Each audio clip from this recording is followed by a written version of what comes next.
"You've got 30 seconds to walk out of my shop," Emma said, her voice steady as iron, "or I promise you won't walk out at all." Ryan Blackwell laughed. He looked around at his men, looked back at the 23-year-old girl standing between him and the most beautiful motorcycle he had ever seen, and he laughed like she had just told the best joke of his miserable life. That laugh was the last moment of peace Ryan Blackwell would ever know. If this story hits you somewhere deep, hit that subscribe button right now. Drop your in the comments below so I can see exactly how far this story has traveled. Let's ride together until the very last word.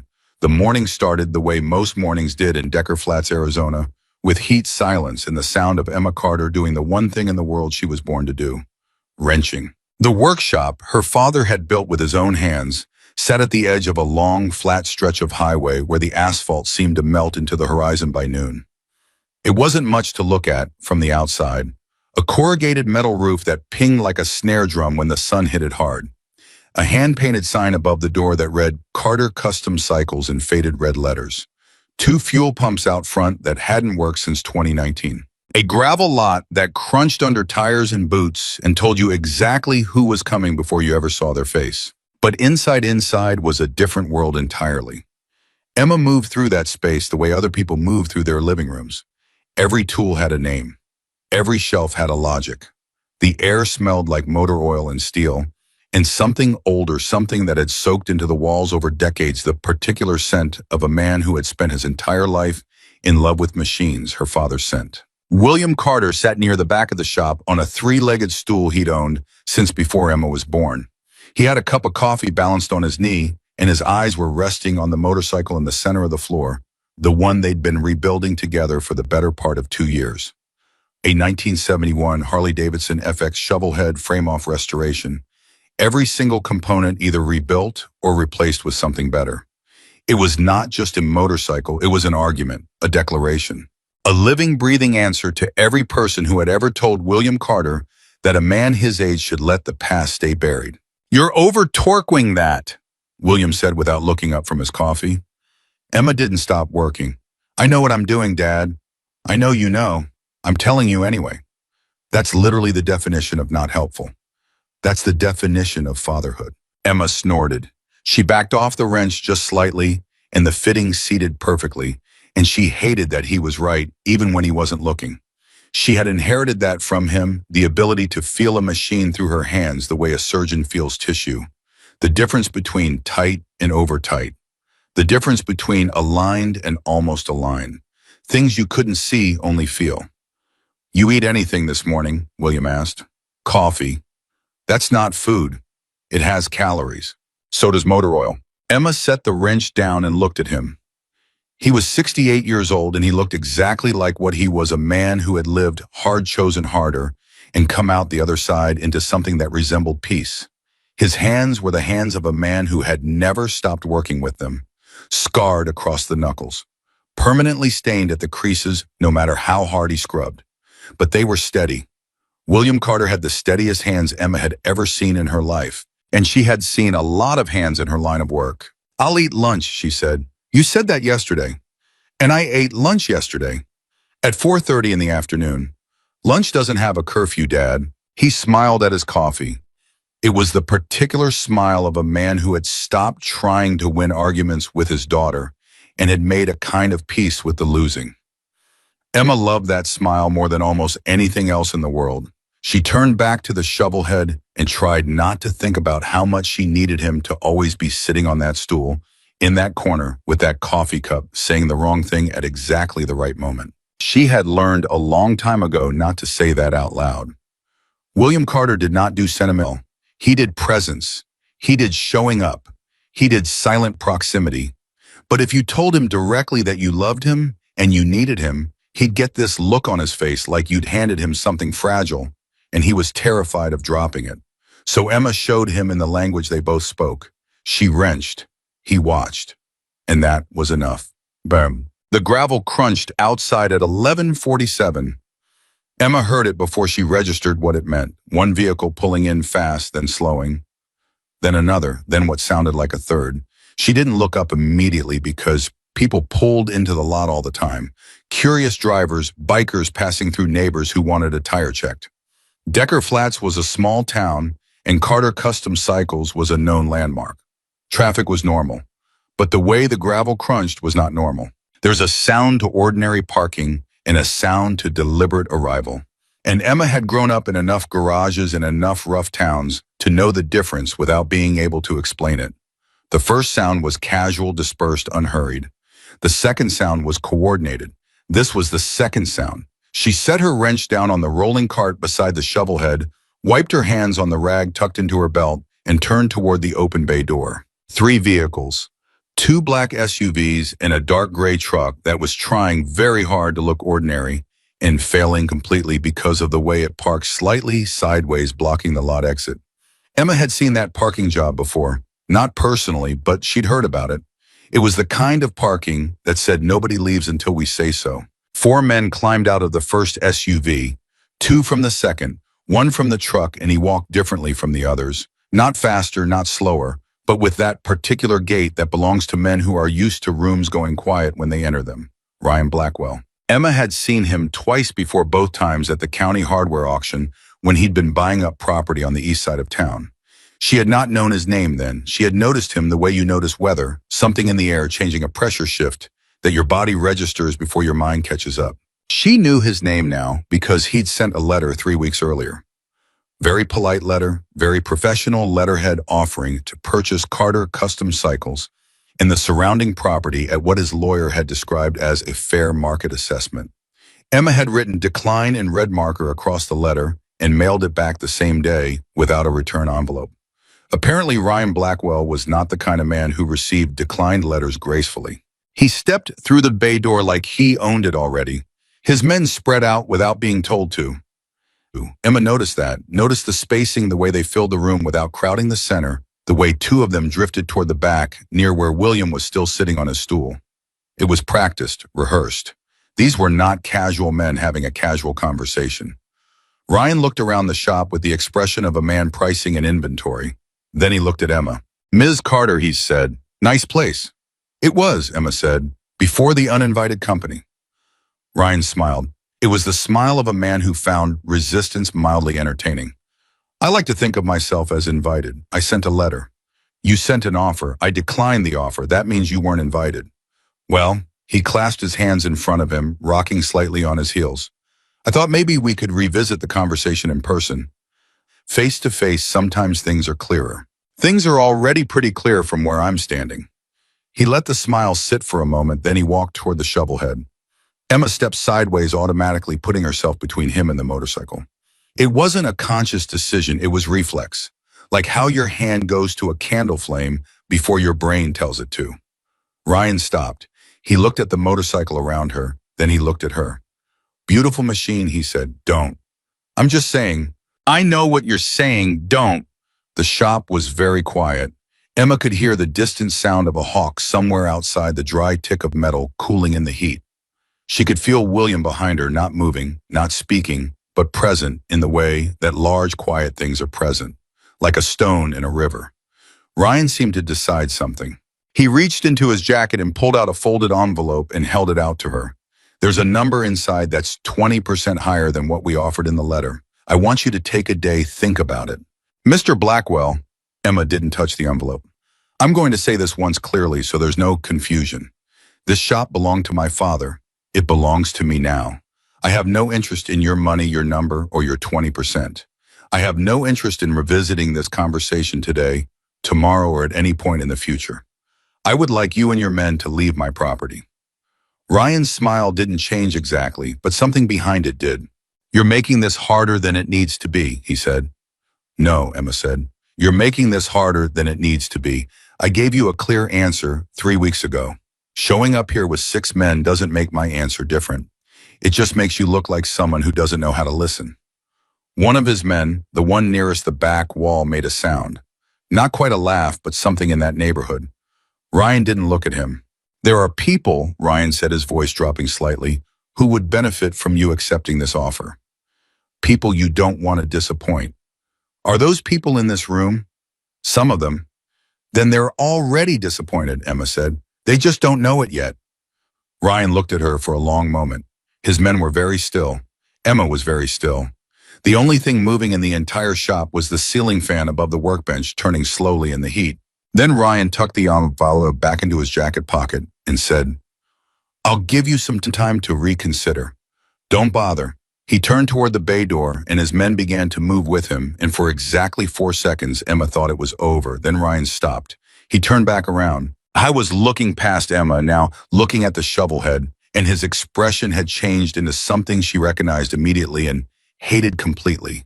The expression of a man who has decided to take something rather than negotiate for it. "That motorcycle," he said, "custom build." Emma said nothing. "Must have taken years." Emma said nothing.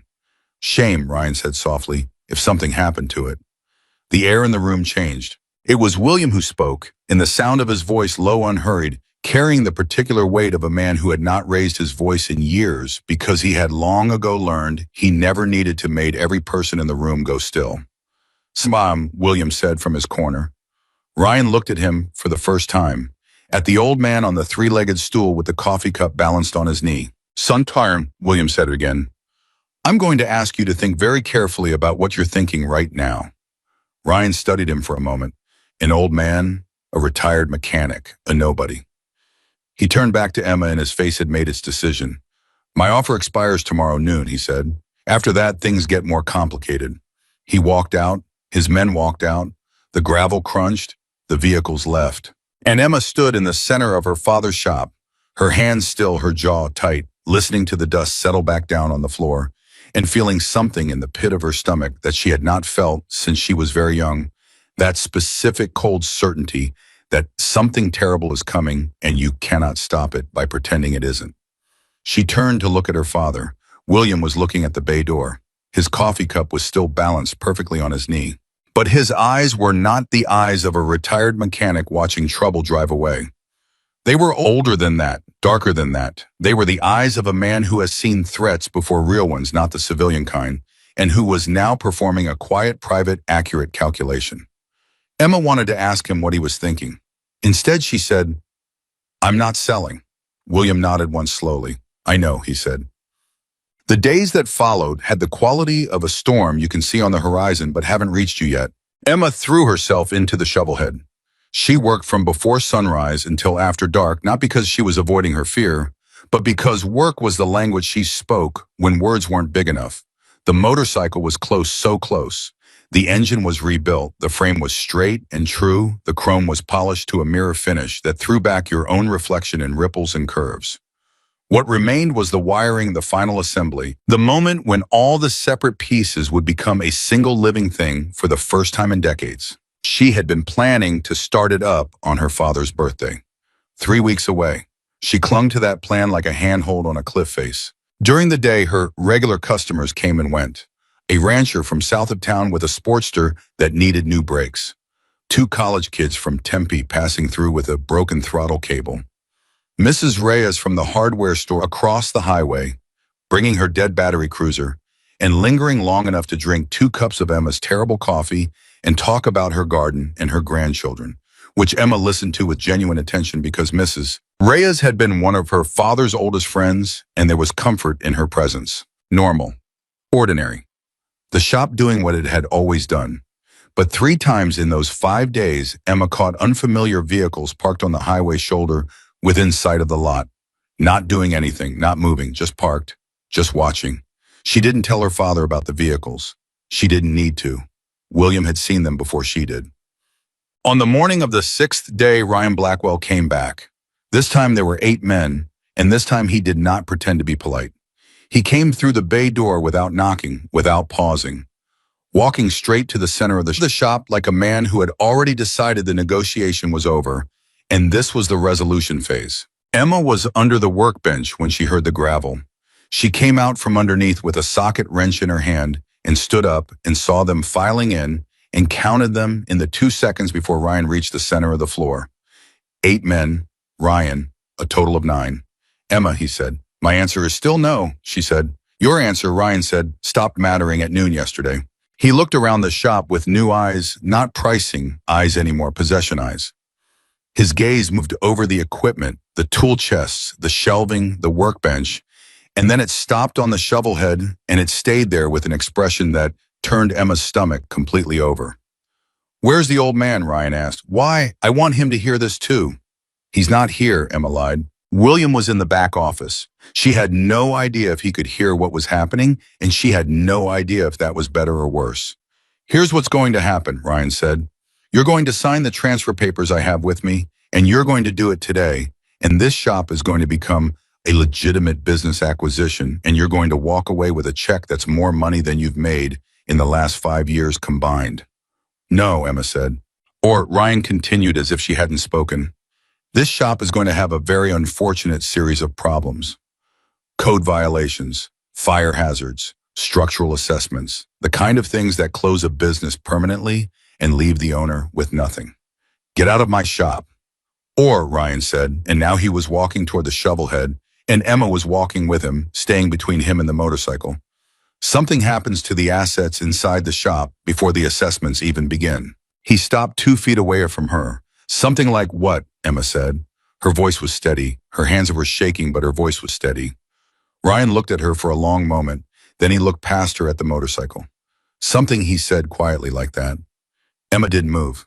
She was 23 years old, and she was standing between 8 men and her father's life's work, and she was not going to move. "You've got 30 seconds to walk out of my shop," Emma said, her voice steady as iron, "or I promise you won't walk out at all." Ryan stared at her. Then he laughed. He looked at his men, looked back at Emma, and laughed like she was the funniest thing he'd seen all week.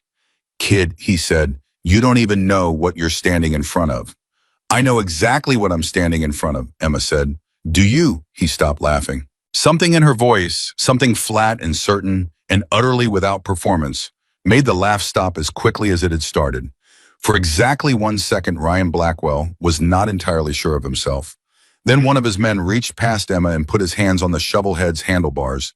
Emma moved. She had the socket wrench before she thought about it, and she cracked it down on the man's wrist with a sound that made 2 of the other men flinch backward, and the man pulled his hand back with a sound between a gasp and a curse, and then everything happened very fast.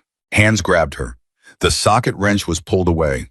She fought it. She fought it harder than she had ever fought anything, twisting and pushing and making herself as difficult to hold as physics would allow.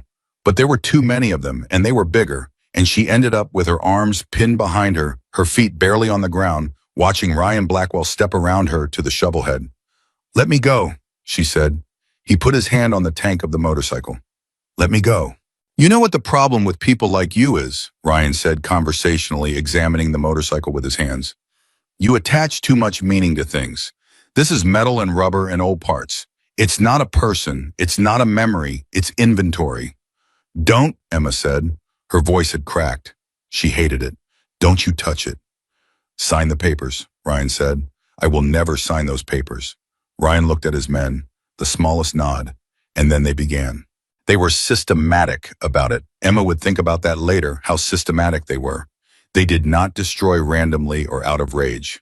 They moved through the motorcycle the way a man might strip a carcass efficiently, deliberately removing and breaking and bending, with the calm professionalism of people who had done this before. The chrome work went first. The mirrors. The handlebars twisted until the welds gave way. The gas tank dented with a single heavy strike that left a crease across the custom paint like a scar. The wiring harness pulled out in handfuls. The seat slashed. Emma made noise. She didn't know what she was saying. Names, commands, threats. Please, it all came out together in a language that had no words. Just sound, just the raw animal protest of watching something you love be unmade in front of you while you cannot stop it. She was fighting the whole time, pulling against the hands that held her, throwing her weight, finding and losing leverage over and over. She did not stop fighting, but they did not stop working. And then from the back of the shop, enough, one word, William Carter's voice, not loud, not raised, not angry in any way that sounded like anger. Just certain, the way a judge's gavel is certain, the way the ground under your feet is certain, a sound that did not ask permission to be obeyed. Every person in the shop went still. Ryan turned around. William was standing at the entrance to the back office. He had set his coffee cup down somewhere. His hands were at his sides. He was 68 years old, and he was not a physically imposing man. Medium height, lean gray hair, wearing the same canvas work shirt he'd had for 15 years. He looked at Ryan the way a man looks at something he has seen before and is not surprised by and is not afraid of. "You've done what you came to do," William said. "Now leave." Ryan studied him for a moment. "Old man," Ryan said, "you have no idea who you're talking to." "I know exactly who I'm talking to," William said. "Do you know who you're talking to?" Ryan laughed again, but this laugh was shorter than the last one. Less certain. "Some retired grease monkey in the middle of the desert," Ryan said. William said nothing. He looked at Ryan with those old, dark, steady eyes. And something in that look, something in the absolute stillness of it, the complete absence of fear, the weight of a man who had looked at worse things than Ryan Blackwell and had not blinked, made Ryan's laugh die before it finished. "Leave," William said. Ryan held the look for another 3 seconds. Then he straightened his jacket, nodded to his men, turned toward the door. "Tomorrow morning," he called back without turning around. "Papers ready," or this was just a preview. They filed out.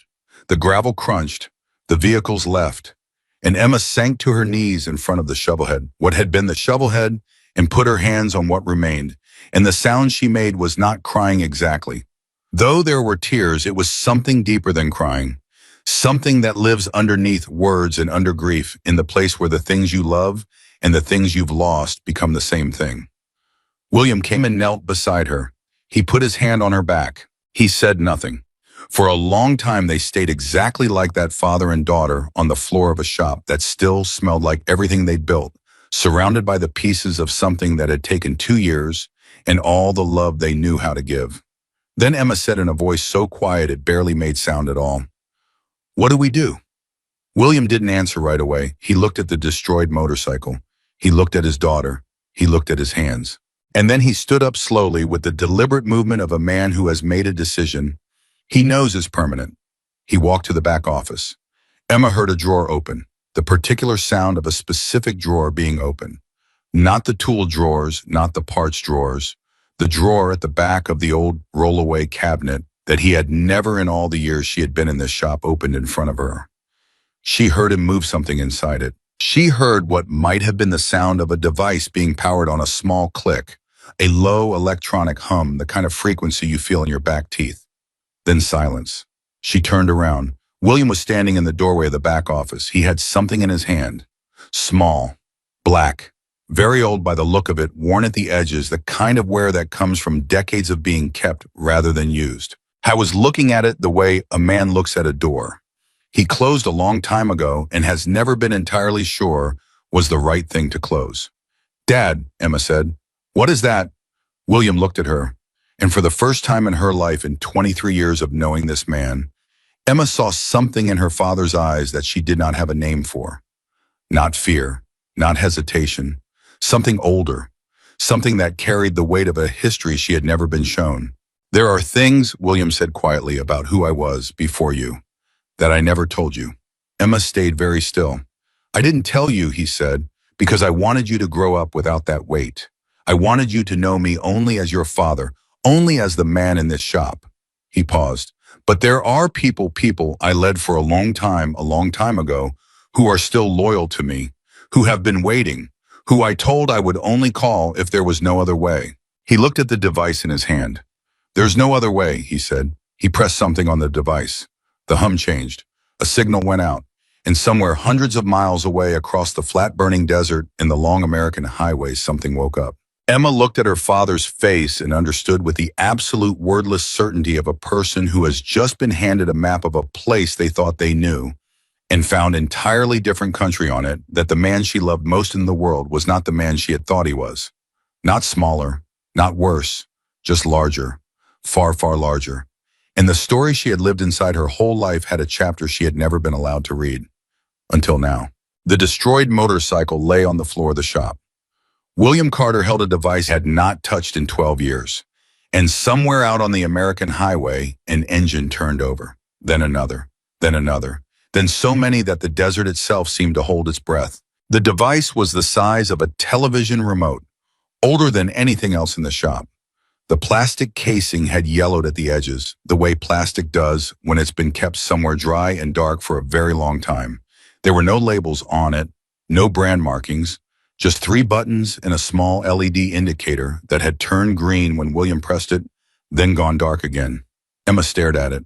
What is that? She asked again, because the first time she'd asked her father hadn't really answered, and she needed an answer now, the way she needed air. A beacon, William said. A beacon to who? William set the device down on the workbench.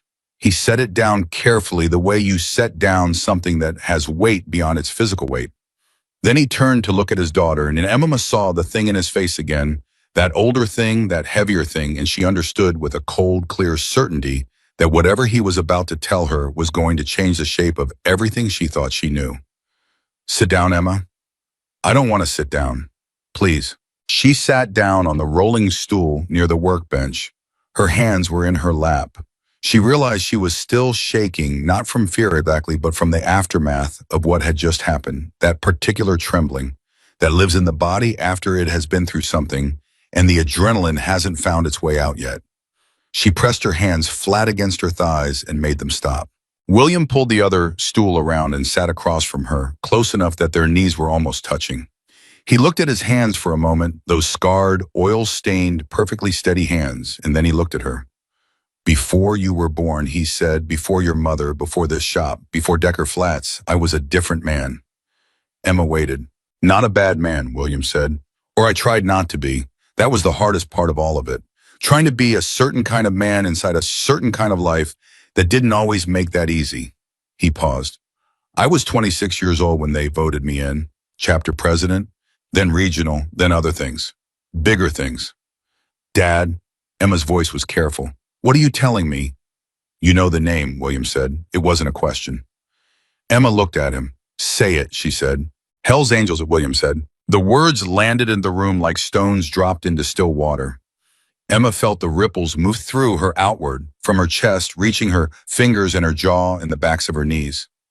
She had grown up in this shop. She had grown up knowing her father as William Carter, quiet, steady coffee drinking, wrench turning, William Carter, who knew every engine ever built and loved the desert and never talked about his past and deflected every question about his history before she was born with a patience so complete that she had eventually stopped asking. She had stopped asking. She had assumed there was nothing extraordinary to find. You were a member, she said. I was the president, William said. None of a chapter of the organization. For 11 years. The silence that followed that sentence was the longest silence Emma had ever sat inside. 11 years, she finally said. Yes. And you never, she stopped, started again. In 23 years, you never told me. No. Why? William looked at her steadily. Because I wanted you to know me as your father. Just your father. I didn't want you carrying the weight of what I used to be. I didn't want men from that life coming around because of me. Looking at you knowing you existed, I wanted you clean. I wanted you free of it. Emma looked at the device on the workbench. But you kept that, she said. Yes. Why? William was quiet for a moment. Because there are men, good men I'd trust with my life and yours who were loyal to me when loyalty cost them something. I couldn't disappear completely. I could only go quiet. They knew I was gone, but they never stopped being my people. He paused. And I told them before I left that if I ever called, if I ever sent that signal, it meant something real had happened, something I couldn't handle alone. And you think Ryan Blackwell is something you can't handle alone. Ryan Blackwell, William said quietly, is a small man with a small operation who has never in his life dealt with anything like what just woke up. He said it without drama, without pride, the way you state a geographic fact, the way you say a mountain is tall because it simply is. Emma looked at her father. Really looked at him, the way she hadn't done since she was a child, the way you stop doing when someone becomes so familiar that you stop seeing them clearly, and she tried to reconcile the two images in her head. The man who made her breakfast, the man who corrected her torque, the man who smiled at his coffee when she won an argument, and whatever version of William Carter had existed before this shop, before this desert, before her. She could not reconcile them. They were the same face, the same hands, the same voice. And they were completely different men. How long, she asked, before anyone comes? William looked at his watch. Depends on where they are, he said. Some of them hours, some of them tomorrow morning. Emma nodded. She stood up. She walked back to the shovel head. She looked at what had been done to it, and she felt the grief move through her again. hot and specific and deep, and she let it move through her without trying to stop it this time because fighting it was exhausting and she needed to save her energy. Okay, she said. Okay, William said. I'm going to start working on it, she said. Whatever can be salvaged tonight, I'm going to start. I'm not going to sit here and wait. William looked at her for a long moment. Then he said, I'll make coffee. Good, Emma said. Make it strong. She picked up a wrench and she got back to work. That was who Emma Carter was. That was the most important thing about her that no one who underestimated her ever understood in time. She did not collapse. She did not retreat into shock or paralysis or self-pity. She turned pain into motion. She turned motion into work. And she worked the way other people pray, with her whole body, her whole attention, asking no one for permission, expecting nothing from the universe except the chance to keep going. She worked until her hands ached. She worked until the ache became part of the rhythm. And around 2 a.m, sitting on the floor of the shop with parts sorted around her and her father asleep in the office chair with his chin on his chest, Emma heard the first engine, distant, a long way off. The kind of sound the desert plays tricks with carrying things from miles away until you can't be sure what direction they're coming from. She stopped working and listened. One engine, just one at first. She told herself it was someone on the highway. Late night traveler. Nothing. Then a second engine joined the first. Same direction, same road. Emma set down the part in her hands and walked to the bay door and stood in the opening and listened to the dark desert and the stars overhead and the sound of the engines getting slowly, steadily, undeniably closer. She went to the back office and touched her father's shoulder. William was awake before her hand landed. I hear them, he said. By 3 a.m, there were 7 motorcycles in the lot. They had come in quietly. None of the theatrical arrival Emma would have imagined. No roar of engines, no Hollywood entrance. They had cut their engines at the edge of the lot and rolled in, which somehow made it stranger and more serious than noise would have. These were men who knew how to arrive without announcing themselves, and they had chosen to arrive that way, and that choice communicated something about the nature of the situation that Emma found both comforting and unsettling. They were older than she'd expected. Most of them were near her father's age. 50s, 60s, one man who might have been older than that with a white beard down his sternum and forearms like bridge cables. They wore their cuts, the leather vests with the patches, and the patches were faded, and the leather was broken in and worn the way gear gets when it has been lived in rather than displayed. They looked at William Carter the way you look at someone you thought might be a memory. The first man through the door was named Dex. Emma would learn his name later. 6'1", barrel-chested, moving, with the careful deliberateness of a man who had broken things in his body over the years and had made accommodations. He looked at William and he stopped moving, and the 2 men looked at each other across the shop for a moment that had its own private language inside it. Years compressed into seconds. History passing between 2 people who had shared enough of it. Then Dex said, "You look old." William said, "You look worse." And they embraced the way men of that generation embrace hard and brief, and with the particular intensity of people who don't know when the next time will be. Emma watched. She stood near the workbench with her arms crossed, and she watched her father move through the room, and she saw him transform not into a different person, but into a fuller version of himself, like watching a photograph develop. The quietness was still there, but the containment had opened, and inside the containment was something that had no equivalent in the man who corrected her torque and complained about her skipping lunch. Authority, not performed, not claimed, simply present the way. Gravity is present, not asking to be acknowledged, just operating. One by one, the men greeted him. Some of them touched his shoulder. One younger man, younger meaning 50s, stood very straight. When William reached him, almost formal, and Emma would find out later that this man had been a prospect when William was still president, and William had personally vouched for him at a time when that vouching had mattered considerably. They saw the motorcycle. Nobody said anything immediately. They walked around it in a loose, slow circle, each man taking in the damage with the specific grief of people who understood what a thing like that meant. The labor, the history, the love concentrated into steel and chrome, and who had no patience for the kind of person who would do this to it. Then the oldest man, the one with the white beard, whose name Emma learned was Carver, looked at William and said, "Tell us." So William told them. He was brief, he was precise, He gave them Ryan Blackwell's name, the nature of the operation. He was running stolen vehicles, illegal modifications, a network that used legitimate-looking shops as fronts, the property he was trying to acquire, and the methods he'd used. He spoke for about 4 minutes without stopping, and when he finished, the room was so quiet Emma could hear the refrigerator in the office running. Then Carver said, "How do you want this handled?" Williams said, "Clean." "Define clean." "Legal," Williams said. "Whatever happens, it has to be something that sticks. Something that closes him permanently. Not just something that sends him away until he can come back." Carver nodded slowly. "You've got evidence." "I know where to get it," Williams said. "I've been watching him since the first letter. I know who he's running vehicles through, and I know 3 of the shops in the network, and I know where the paper trail starts if someone knows how to read it." Emma stared at her father. "You've been watching him since the first letter." "Yes." "You didn't tell me." "No." "Why?" "Because I wanted to believe it wouldn't come to this," William said. He looked at her, and in his face was the first thing that might have been called something like guilt. "I wanted to believe he'd take the decline and move on. I was wrong. I should have told you." "I'm sorry." The apology landed simply without performance, and Emma received it the same way because she had learned from him how to do that, how to give and receive an honest thing without dressing it up in more than it was. "Okay," she said. "Okay," he said. Dex looked between them. "Are we having family therapy right now, or are we working?" William almost smiled. "We're working." What happened next surprised Emma completely. She had expected she didn't know exactly what she had expected. Planning, maybe. Strategy. Some version of the serious, closed-door conversation that men like this presumably had when they were organizing a response to something.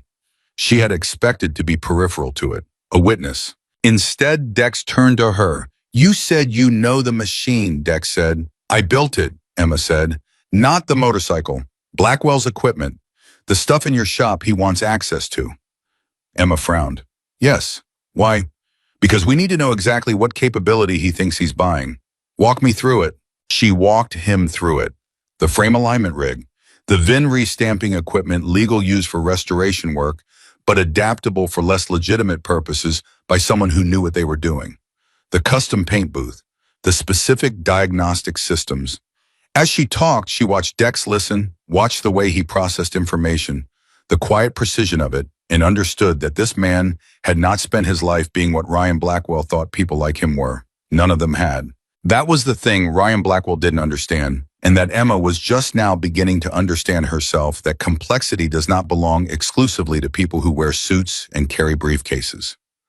That the men in this room had lived lives as layered and deliberate as any executive in any boardroom, just in a different country, by different rules, with higher stakes at nearly every turn. "He's not after your shop because of the location," Dex said when she finished. "What do you mean?" "The location is part of it, sure. Edge of town highway access, low visibility.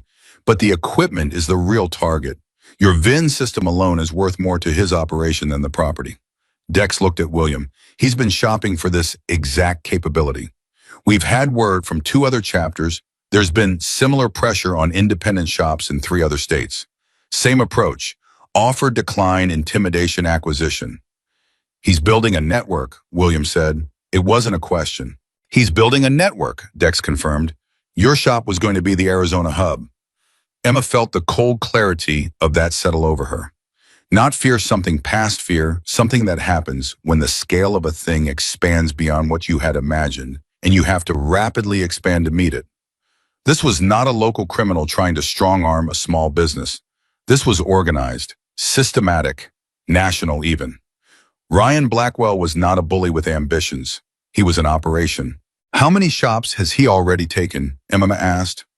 Dex and William exchanged a look. 7, Dex said. 7 shops, Emma repeated, "that we know of." Emma sat with that for a moment. 7 other shop owners. 7 other people who had received polite letters on professional letterhead with lawyers' names at the top.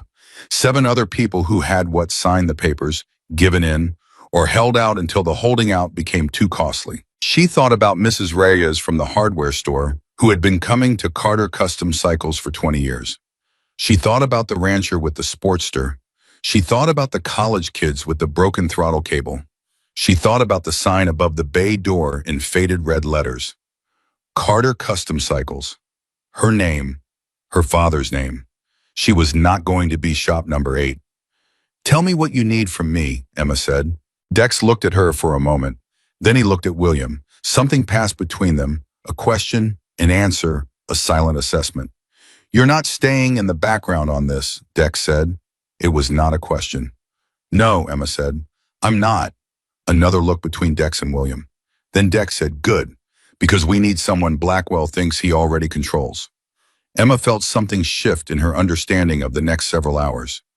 "Walk me through it," she said. At 7:45 in the morning, Emma called Ryan Blackwell. She had Ryan's number because it was at the bottom of the letter. She had never called it before. She had made a point of not calling it, but she called it now, standing in the middle of the shop with her father and 6 other men scattered out of sight and out of earshot, or appearing to be. And she called it with her voice assembled into something that Ryan Blackwell would recognize as the sound of a woman who had spent the night with her, certainty broken. Ryan answered on the second ring. "Ms. Carter," he said, and the satisfaction in his voice was so immediate and so complete that Emma's jaw tightened, and she had to remind herself that she was performing, and the performance required her to sound like something she was not. "I want to talk," Emma said. "I thought you might." "Not on the phone, in person." "Now you're speaking my language," Ryan said. "I need until noon," Emma said. I need a few hours." She let a pause enter her voice, the kind of pause that sounds like composure being held together by will. "Last night was, I need a few hours." "Noon is fine," Ryan said. "Just you," Emma said. "Not 8 men. This is a conversation, not an occupation." A short pause. "I'll bring 2 men, for my own peace of mind." "Fine." She hung up. She put the phone down on the workbench. She looked at her father, who had been standing 8 feet away, not out of earshot at all. "He believed it," William said. "He wanted to believe it," Emma said. "There's a difference. Men like that, they want people to break. They're waiting for it. When it happens, it just confirms what they already thought." She picked up a wrench. "He'll be overconfident when he walks in."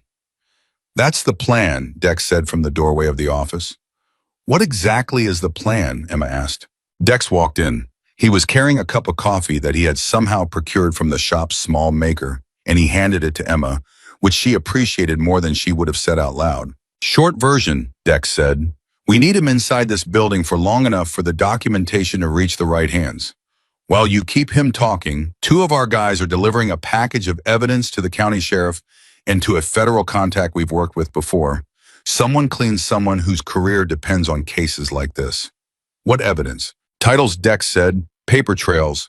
VINs cross-referenced with theft reports from the last 4 years. The network of shops laid out. Names, dates, transactions." He paused. "Bill's been building that file since the first letter."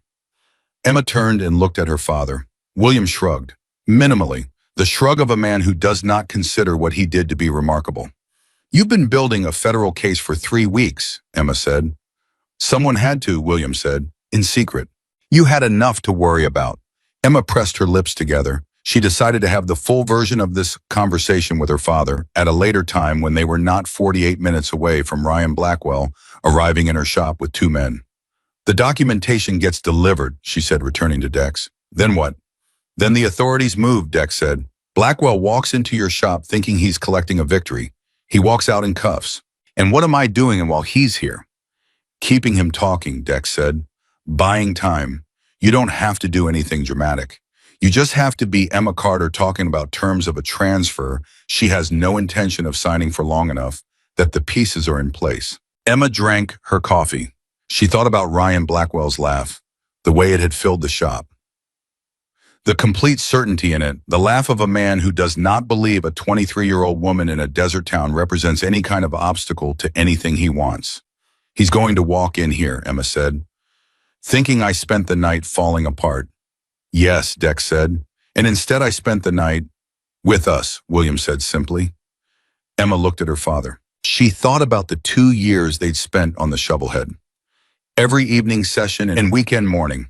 Her father on the stool with his coffee, Emma on her back under the frame, handing tools back and forth, like a private language building, something out of history and memory and love and shared hours. She thought about what Ryan Blackwell's men had done to it in 12 minutes. She thought about what it was going to look like when it was done. Because it was going to be done, she was certain of that now with a certainty that lived in her bones. It was going to be done, and it was going to run, and on her father's birthday, she was going to start it up in this shop with these people around her, and the sound of that engine was going to mean something that no amount of money and no amount of threats could purchase or destroy. Okay, Emma said. She set down the coffee cup. What do I need to know before noon? Dex sat down on the rolling stool across from her, the same stool her father had been sitting on the day before when this had all begun, and he began to talk. Emma listened. She listened the way her father had taught her to listen, completely without interruption, storing every detail. Dex told her about the federal contact.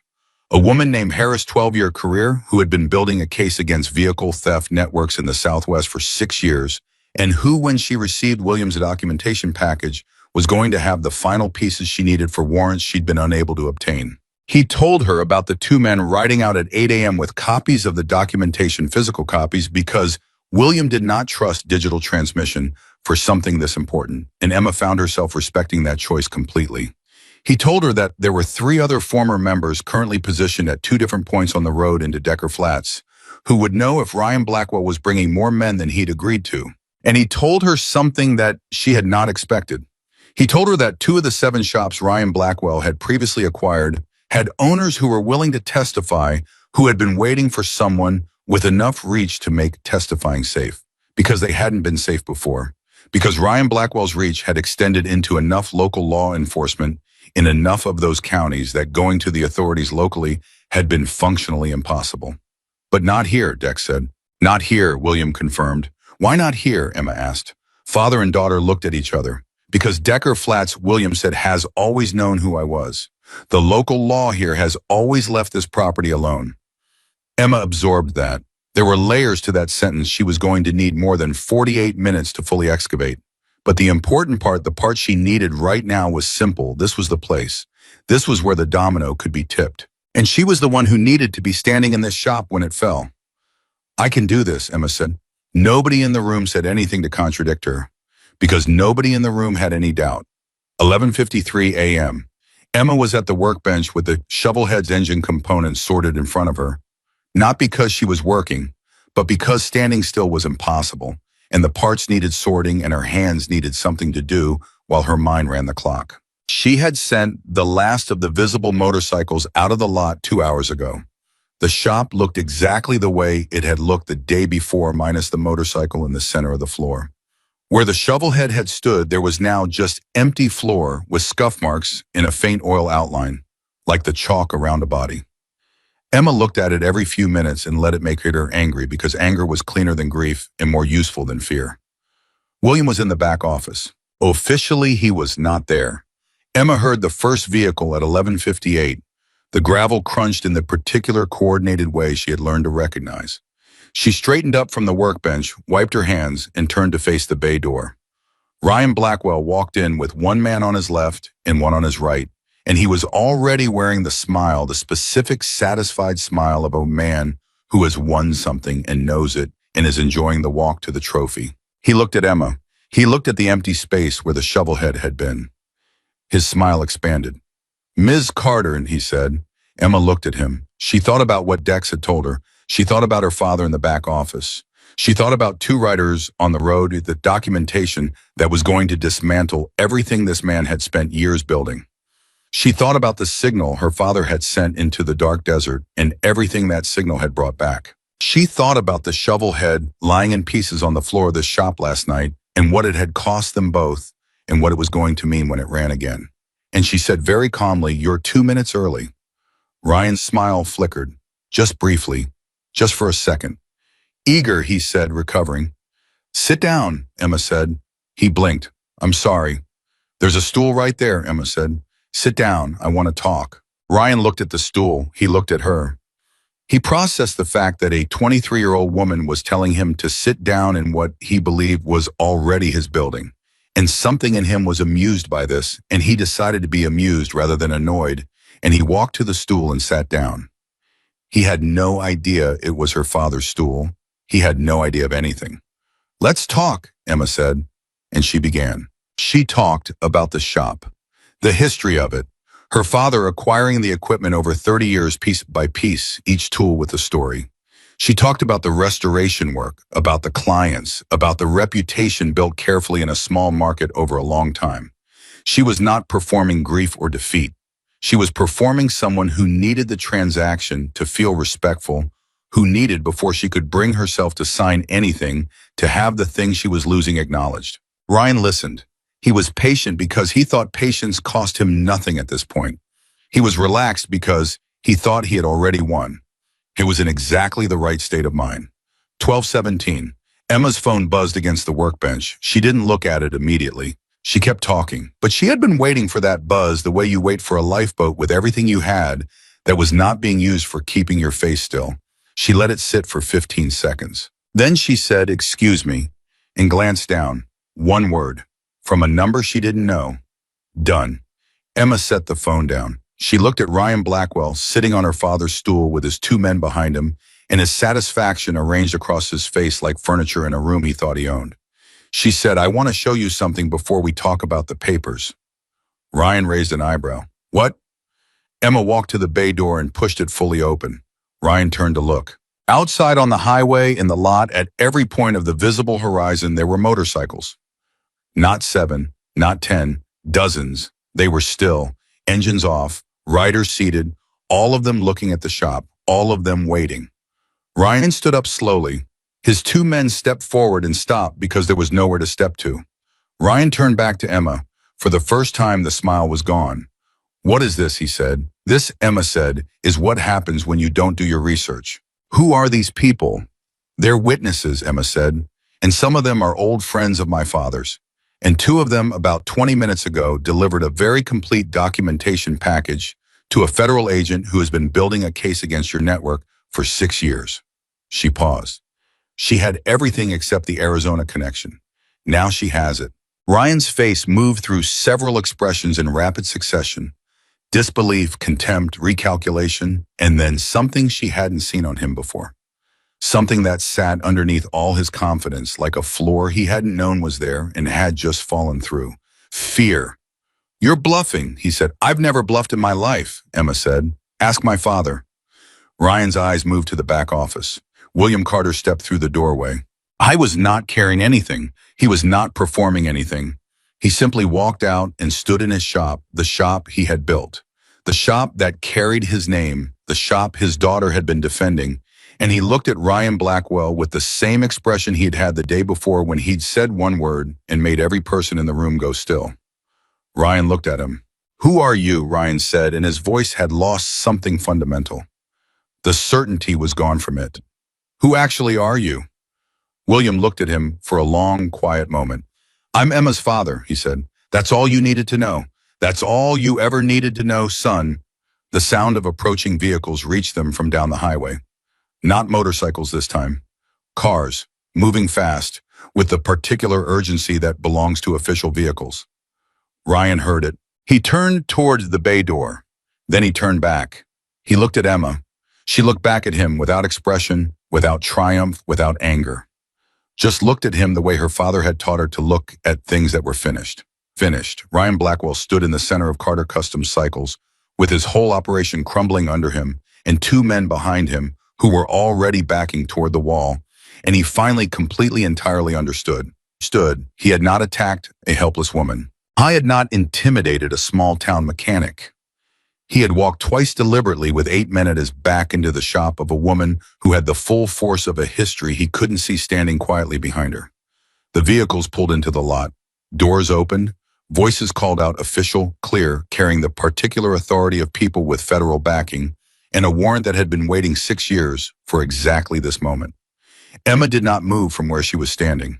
Her father came and stood beside her. They stood together in the center of the shop, the retired president of the Hells Angels, and his 23-year-old daughter who had refused to give up a single square foot of what they'd built, and they watched Ryan Blackwell's face complete its final transformation. The last thing he saw before the cuffs went on was Emma Carter looking at him with her father's eyes. Steady, certain, done. The handcuffs made a sound that Emma would remember for the rest of her life. Not loud, not dramatic, just that small, definitive click of metal closing around metal, the sound of a mechanism doing exactly what it was designed to do, locking a thing into a position it cannot leave without someone else's permission. She heard it from across the shop and she felt it in her chest like a cord resolving all the tension of the last week, the last 2 days, the last 12 hours, finding a single point of release in that one small sound.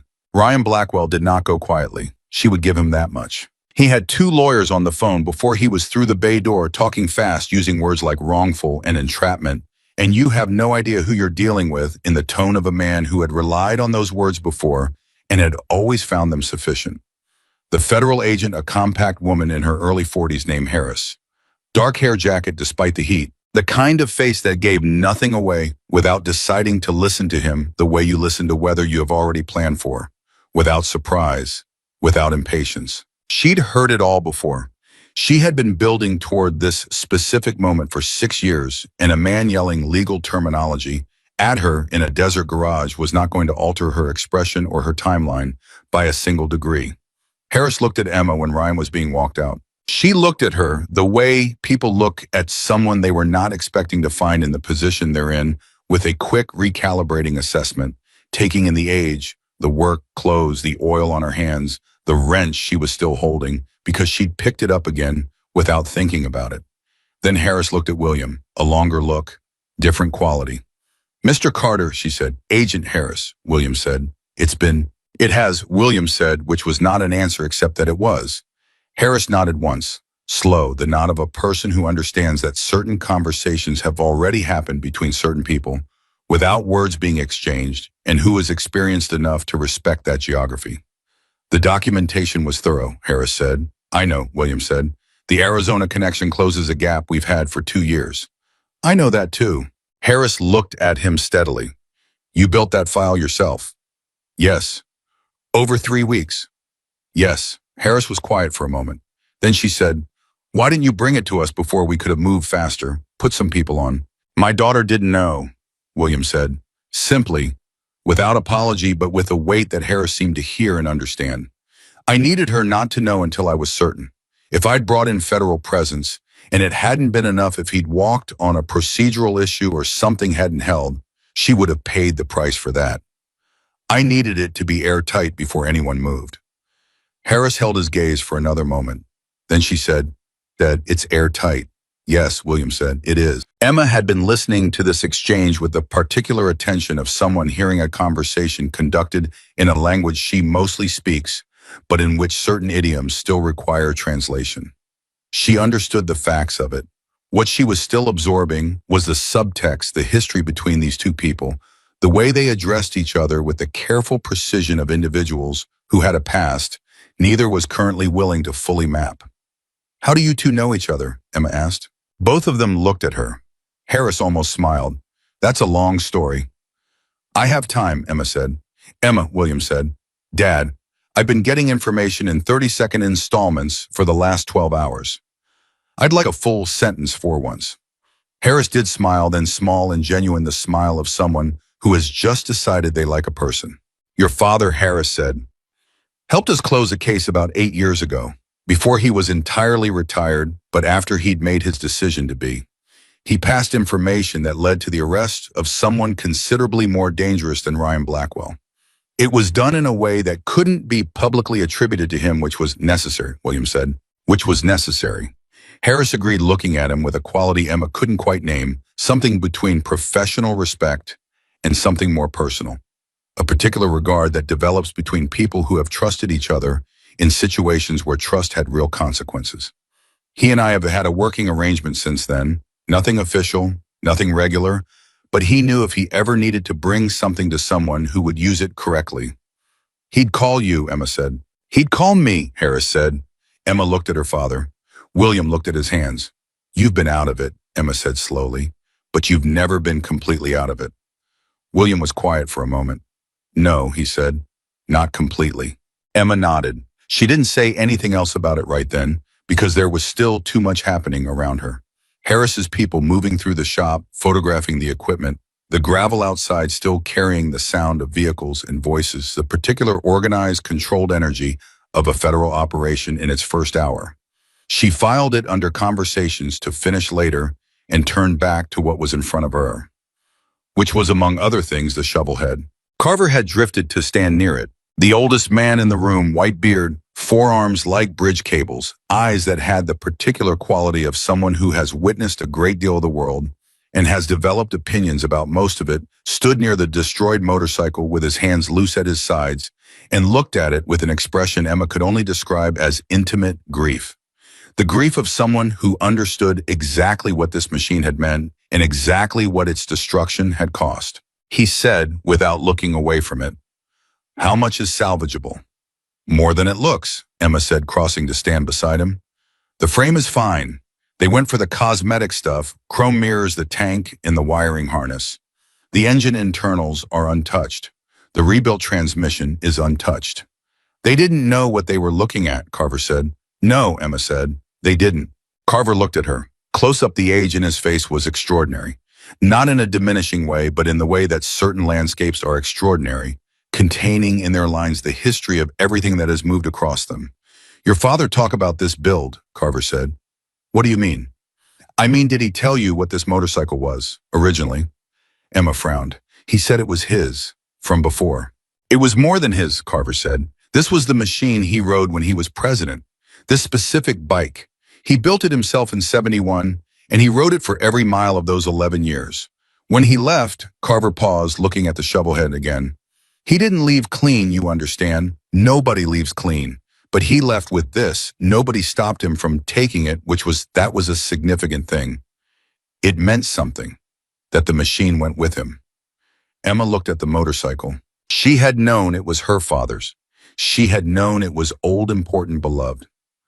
But she had not known this. She had not known she had spent 2 years rebuilding the machine that had carried her father through the most consequential period of his life, the machine that had survived his transformation from one kind of man into another, that had come with him into this quiet desert life like a kept promise or an unresolved note.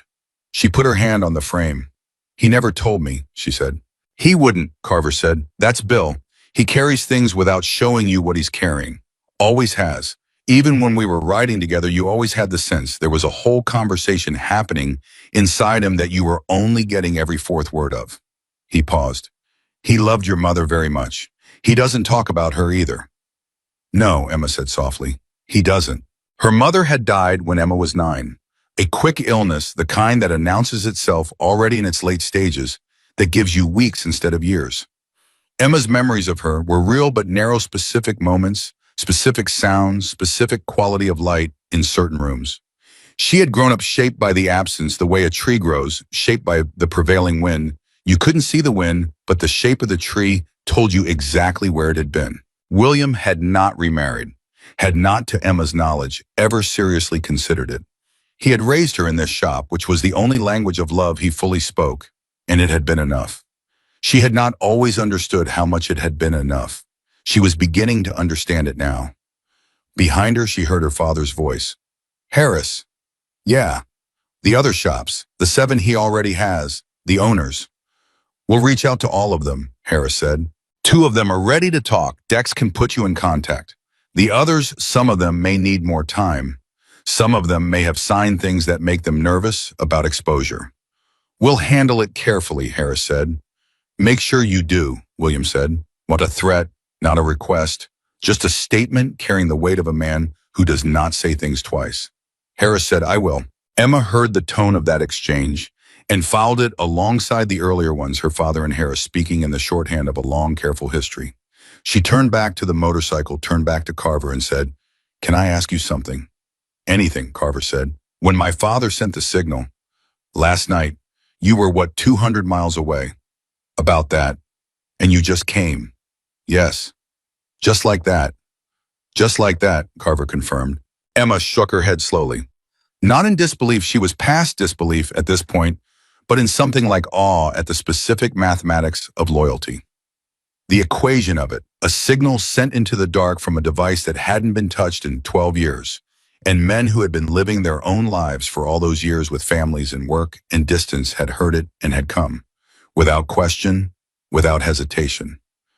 "What did he mean to you?" Emma asked. "All of you. My father." Carver took a long moment with that question. "You know how some men lead by making you afraid of them," he said. And some men lead by making you want to be what they see when they look at you. Emma waited. Your father was the second kind, Carver said. He never raised his voice. Never had to. When Bill Carter looked at you and told you that you were capable of something, you believed him.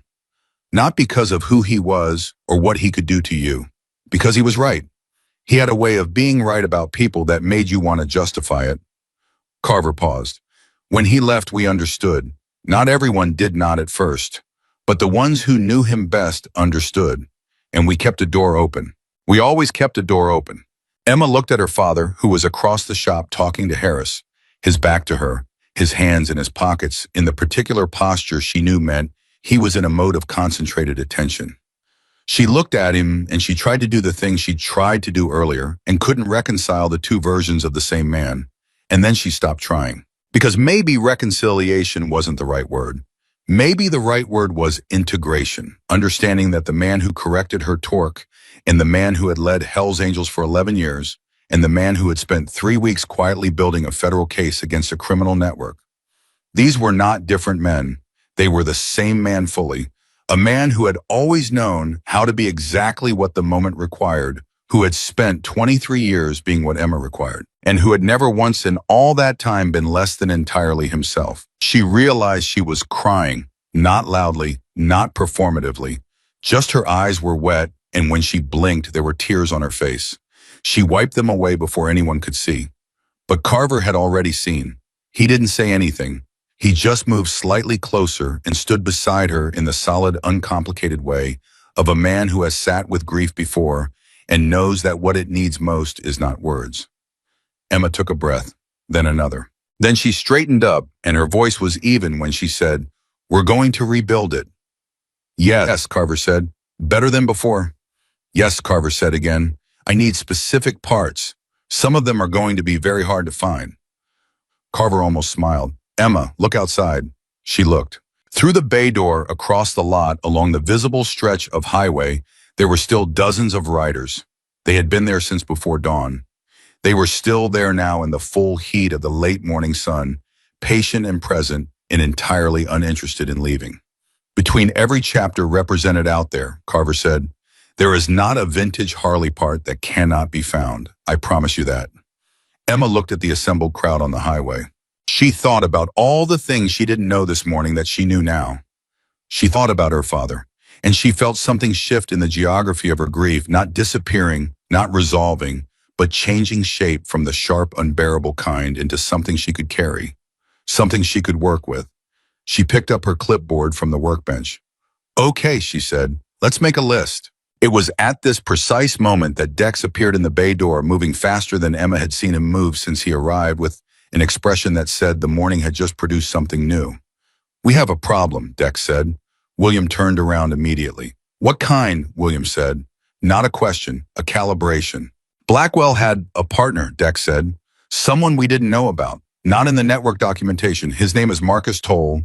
He runs the financial side, legitimate front, businesses, real estate, holding companies. The documentation package didn't have his name because Bill didn't have his name. Harris just found out about him from Blackwell's phone. Where is he? William said. That's the problem, Dex said. He's been watching the situation since this morning.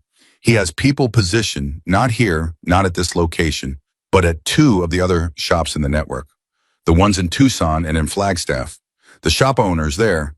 He's going to move against them, William said. Leverage, Dex confirmed. If Blackwell goes down, Toll loses the Arizona hub. He'll try to pressure the other shop owners into maintaining the operation under new management. Make sure they can't testify. Make sure the network survives the arrest. The shop went very quiet. Harris was already on her radio. But Emma was watching her father's face, and what she saw there told her the radio might not be enough. And the reason was geography, federal resources moving to Tucson and Flagstaff took time. And time was exactly what the shop owners in those locations did not have. William looked at Dex. How many people do we have on the highway? 31, Dex said without hesitation. How many can we split? Dex looked at the room, at the assembled riders visible through the door, making a rapid mental calculation. I can put 15 toward Tucson and 12 toward Flagstaff and keep 4 here. William looked at Harris. Harris was still on the radio. She held up a hand. Give me a second. Dex looked at William. "Bill," he said quietly, "it's your call." The weight of that sentence was specific and immense. It was the same weight that had lived in the room since the riders first arrived. The recognition that William Carter's return to any form of active leadership was not a thing to be taken lightly, not by him, not by any of them. He had stepped back from that life. He had chosen a different kind of existence. And asking him to make operational decisions, even in a situation this clear, was asking him to reach back across a line he had drawn deliberately and at great personal cost. Everyone in the room understood this. Nobody said it. Harris came off the radio. "We have assets moving to both locations, but earliest arrival is 45 minutes. William looked at her. "How many minutes do those shop owners have?" he said. Harris was honest. "I don't know, probably less than 45. William looked at his daughter. Emma met his eyes. She said nothing. This was not her call. She understood that completely. This was the decision that lived on the other side of the line her father had drawn, and she was not going to be the one to push him across it. She was going to stand here and be his daughter and let him decide. William looked at the floor for 3 seconds. Then he looked at Dex. "Protect the shop owners," he said. "No confrontation unless there's no other option. Get people positioned, visibly let Toll's people see them before anything happens. Make it clear that the environment is not what they expected." Dex nodded once. "Non-negotiable on the no confrontation," William said. "These are not our fights to finish violently. We are buying time until Harris's people arrive. That's all." "Understood," Dex said. He turned and walked out the bay door, and 30 seconds later the sound of engines filled the lot and the highway, and Emma heard the convoy organizing and moving, the particular sound of a large group of motorcycles accelerating from a standing start, diminishing into the desert distance in both directions. 4 riders remained. The shop was suddenly much quieter. Harris looked at William. "Marcus Toll," she said. "If I get him..." "You'll get him," William said. "He's been shielded by Blackwell's operation. Without Blackwell, he has no protection, and he knows it. He's going to run. Where? He has property in Nevada, Mesquite near the Utah border. He'll try to get liquid assets moved and get to Nevada before the Warrens catch him." William paused. "He'll take the 93. It's the fastest route that avoids the checkpoints he knows about." Harris stared at him. "How do you know what checkpoints he knows about?" she said. William looked at her. Harris held up a hand. "Don't answer that. Just..." She got back on the radio. Emma looked at her father and said quietly enough that only he could hear it, "Dad, how long have you been watching all of this?" William was quiet for a moment. Then he said, "Since before the first letter." Emma absorbed that. "He wasn't just targeting us," she said. "No. You knew he was building a network. I suspected. When the first letter came, I started looking. What I found confirmed it, and then it got bigger the more I looked." "And you kept working on the shovelhead," Emma said. "Every night, every weekend. You kept coming in here and sitting on that stool and drinking your coffee and letting me think this was just about the bike." "It was about the bike," William said, and his voice carried something she had not heard in it before, a crack, just barely. Just at the edges, the sound of a man who does not show emotion, but is containing a specific quantity of it with some effort. "Emma, I meant what I said. Everything I did, the file, the preparation, the waiting, it was because I wanted you protected. I wanted this shop protected. The bike is real. The 2 years we spent on it are real. None of that was performance." Emma looked at him. He was looking back at her, and his eyes were steady, but that edge was still there, and she understood suddenly and completely that her father had been carrying all of this, the past, the threat, the file, the 11 years of history, the device in the drawer, the signal he might have to send while also simply being her father. Every morning, every coffee, every correction of her torque. Both things at once. All the time. "I know," Emma said. She crossed the shop and she put her arms around him. And William Carter stood still for exactly 1 second, the way he always did. The brief moment of recalibration that her father performed whenever anyone touched him, like a system registering unexpected input, and then he put his arms around her and held on. They stayed like that for a moment. Then Emma pulled back and said, "When this is over, you're going to tell me everything." "Yes," William said. "I mean everything. I know what you mean. Starting with how you know Agent Harris." William almost smiled. "That's a long story." "You already said that. I still have time." He did smile, then the coffee cup smile, the one Emma loved most, the one that meant he'd run out of deflections and had made peace with the losing. "When this is over," he said. "When this is over," Emma agreed. She went back to the shovelhead. She went back to the clipboard. She started making her list. 40 minutes later, Harris got the call she'd been waiting for. Marcus Toll had been located on Highway 93, 30 miles north of Kingman, attempting to move approximately $200,000 in cash in the back of a rented SUV. He had not made it to the Nevada border. He had not made it anywhere close. Harris took the call in the bay door, her back to the room, and Emma watched her posture change as the information came in the shoulders, dropping slightly, the particular release of tension that belongs to someone who has just received confirmation of something they'd staked a great deal on. When she turned back, her face was composed, but her eyes had the quality of someone who has just closed something they have been trying to close for a very long time. "Toll is in custody," she said. The remaining 4 riders, who had been sitting quietly in various positions around the shop, each reacted in their own way. One of them exhaled audibly, one nodded slowly, one just looked at William. William looked at Harris. "The other shop owners," he said. "Our people arrived in time," Harris said. Toll's men stood down when they saw that the environment had changed. She paused with a very brief acknowledgement toward the window and the highway beyond it, toward whatever remained of the convoy that had moved in 2 directions 40 minutes ago. "Both owners are safe." William nodded. He sat down on his stool. He picked up his coffee cup. It was cold. He drank it anyway. Emma watched him do this and felt something she didn't have a complete word for, a combination of pride and grief and love, and the particular tenderness that develops for people who carry weight without showing you the shape of it, who protect you so quietly that you don't know you're being protected until after the danger has passed. "Dad," she said. He looked at her. "Thank you," she said. William looked at his coffee cup. "Don't thank me," he said. "I'm going to thank you," Emma said. "You don't have to like it. I really don't like it. I know, I'm doing it anyway." He looked up. The coffee cup smile. Emma turned back to the shovelhead. It was in pieces. The frame bare and clean, the engine internals in their sorted piles. The chrome work destroyed, the wiring harness gone, the tank dented and scarred. To anyone looking at it for the first time, it would have looked like a loss, like something that had already had its ending. But Emma had grown up in this shop. She did not see endings in broken machines. She saw the work ahead of her, laid out in components waiting to be addressed one piece at a time, with patience and skill and the specific kind of love that expresses itself in labor. She picked up her clipboard. "Okay," she said. "I need to find a 1971 shovelhead tank that hasn't been butchered. I need new chrome for the forks. I need a complete rewire.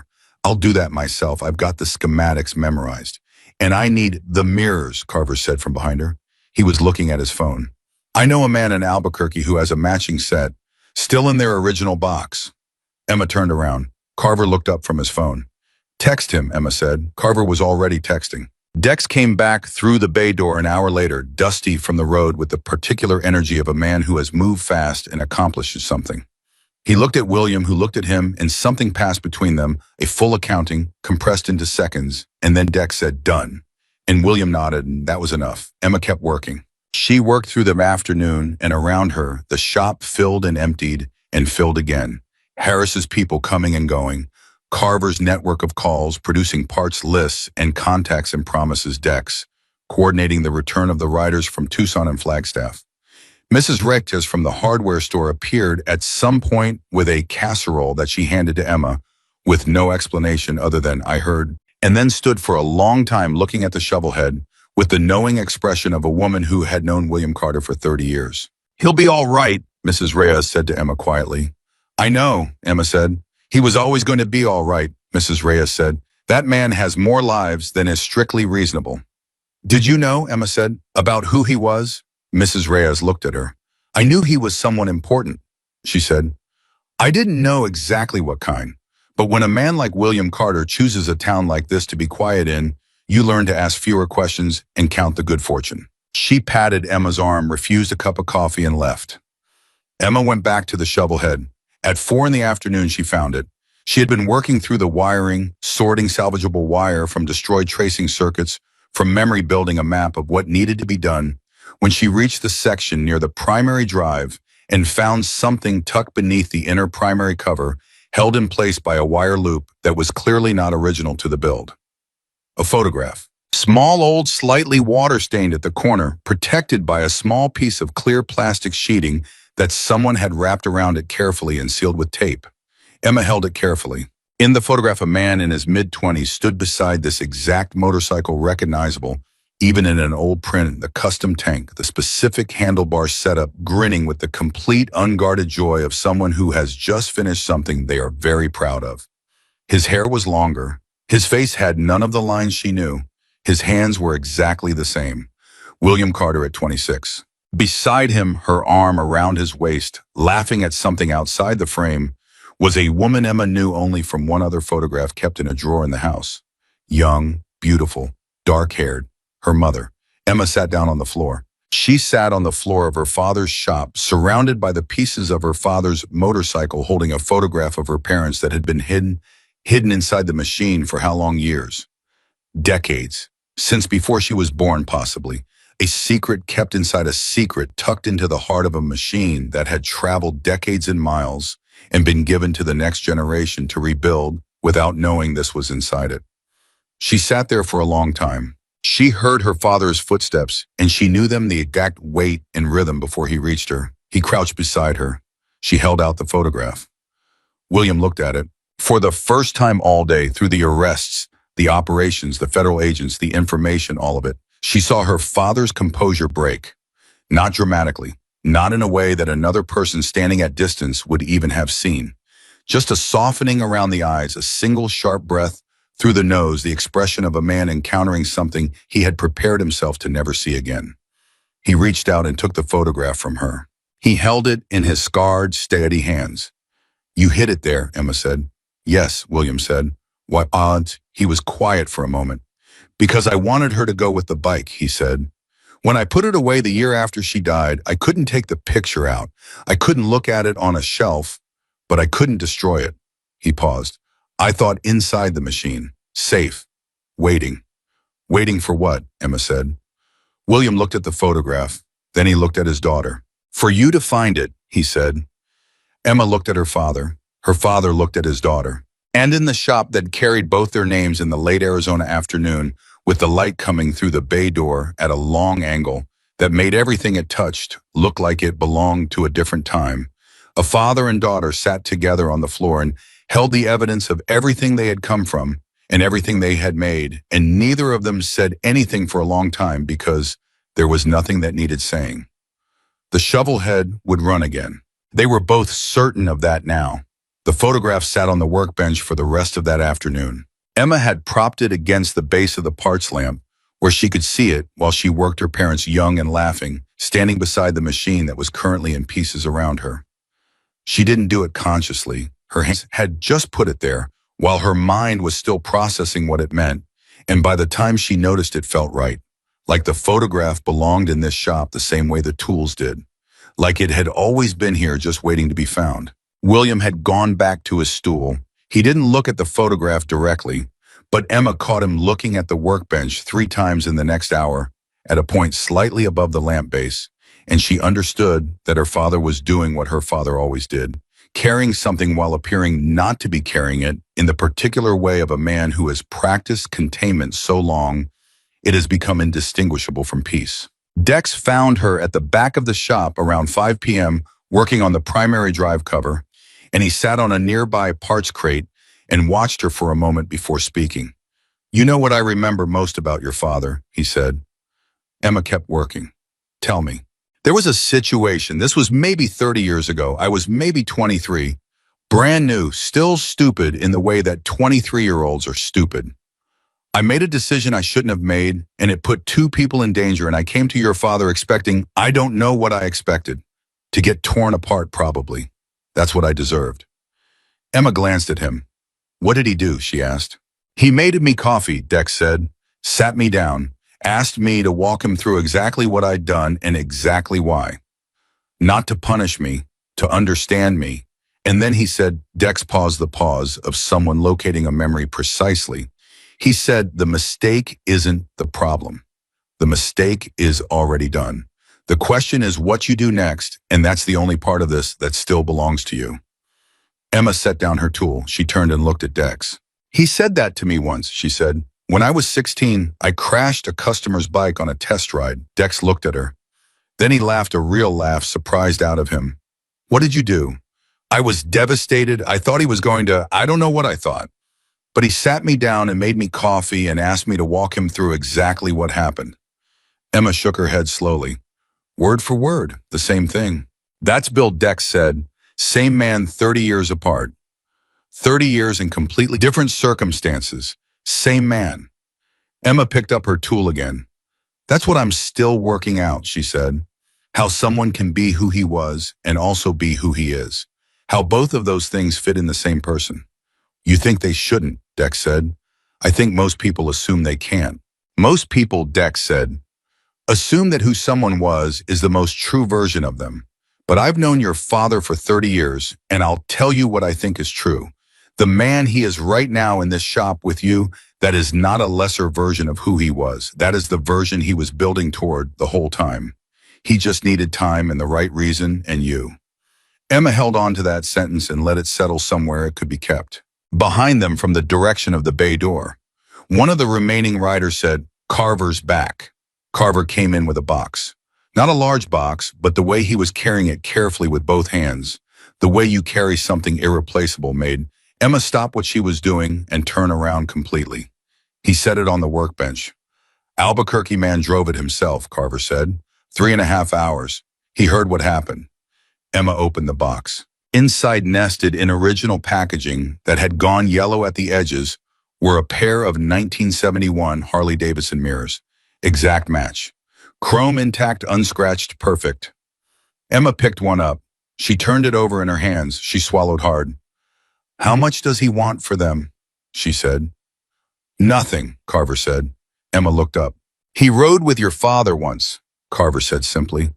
25 years ago, a cross-country run from Bakersfield to the Virginia coast. 3 weeks. He said your father pulled him out of a situation in Tennessee that he's never fully explained to anyone, but that he's never forgotten either. Carver shrugged the minimal shrug of a man for whom this sort of thing is not extraordinary. He said to tell you that the mirrors are exactly where they belong. Emma set the mirror down very carefully on the workbench. She looked at the photograph of her parents. She looked at the mirrors. She looked at the frame of the shovelhead, bare and patient, in waiting. She said, okay, in a voice that was steady, and then not quite, and then steady again. William from his stool said nothing. But when Emma looked at him, he was not looking at the workbench, or the motorcycle, or the photograph. He was looking at his daughter. And his face had an expression she had never seen on it in 23 years. Not the coffee cup smile, not the correcting her torque expression, not the quiet authority of a man who has seen worse things than whatever is currently in the room. This was something that lived deeper than all of those. Something that only surfaces in the specific moment when a person sees their life reflected back at them through someone they love, and finds that the reflection is not what they feared, but something much better than they deserved. Emma did not say anything about his expression. She went back to work. That was the language they spoke. Over the next 2 weeks, the shop became something Emma had never experienced and would never forget. Riders came in ones and twos, sometimes more. They came from chapters across 5 states. Some of them she had never met. Some of them she would never know by full name. They came in off the highway carrying parts, carrying tools, carrying the kind of specific practical knowledge that takes decades to accumulate and that cannot be found in any manual ever printed. Nobody made a production of it. That was the thing that struck Emma most deeply. There were no speeches, no announcements, no ceremonies. Men arrived, looked at what needed to be done, picked up a tool, and did it. They worked alongside her without condescension and without the particular energy she had spent her entire professional life fighting, the energy of men who cannot see a young woman in a shop without needing to establish their superior competence before the conversation begins. These men did not do that. She understood why eventually. They had been sent by or come for William Carter, and William Carter had raised her, and that was introduction enough. If Bill's daughter was in charge of this rebuild, then the rebuild was in good hands. The logic was that simple. The trust that had been extended to her father decades ago had been without discussion or ceremony extended to her. It was the most significant professional respect Emma had ever been given, and it had arrived not from a credential or a competition or a proving of herself against some external standard, but simply from the fact of who her father was and who she was to him. She turned that over in her mind while she worked. It did not sit entirely comfortably with her. She had always built her reputation on her own work, her own skill, her own persistence, in a world that had given her no particular advantages. The idea that she was being trusted partly on the basis of her father's name sat against her independence the wrong way. She brought it up with William on the fourth evening when the shop had emptied and it was just the two of them with the shovel head and the particular quality of late light that came in horizontal and gold through the bay door. "It bothers me," she said. William looked at her. "What does?" "They're treating me like I'm part of something I didn't earn." William considered this. He took a slow drink of his coffee. "Did you earn this shop?" he said. "Yes." "Did you earn the reputation that kept your customers loyal when things were slow?" "Yes." "Did you earn the rebuild on this motorcycle, the 2 years, the skill, the research?" "Yes." "And did you stand in front of Ryan Blackwell twice with no guarantee of any outcome and refuse to give up what was yours?" Emma said nothing. "What those men are extending to you," William said, "is not a free pass. It's a starting position. They came because of me. What they think of you, what they will remember about you, that will be entirely your own." He paused. "You've already started earning it. Carver told me yesterday that you have better hands than anyone he's worked alongside in the last 10 years. He doesn't say things like that." Emma was quiet. "He said that," she said. "He said that." She went back to work. But something in her settled. On the ninth day, Dex found something under the secondary workbench that changed the direction of the conversation. He had been reorganizing the electrical components, sorting the salvageable from the destroyed, creating an inventory of what still needed to be sourced when he moved a heavy parts bin that had been sitting against the back wall and found behind it a panel in the wall that had been painted over many times and that when he pushed on it, opened. Behind the panel was a shelf. On the shelf was a metal box bolted shut with a combination lock that had been manufactured sometime in the 1980s.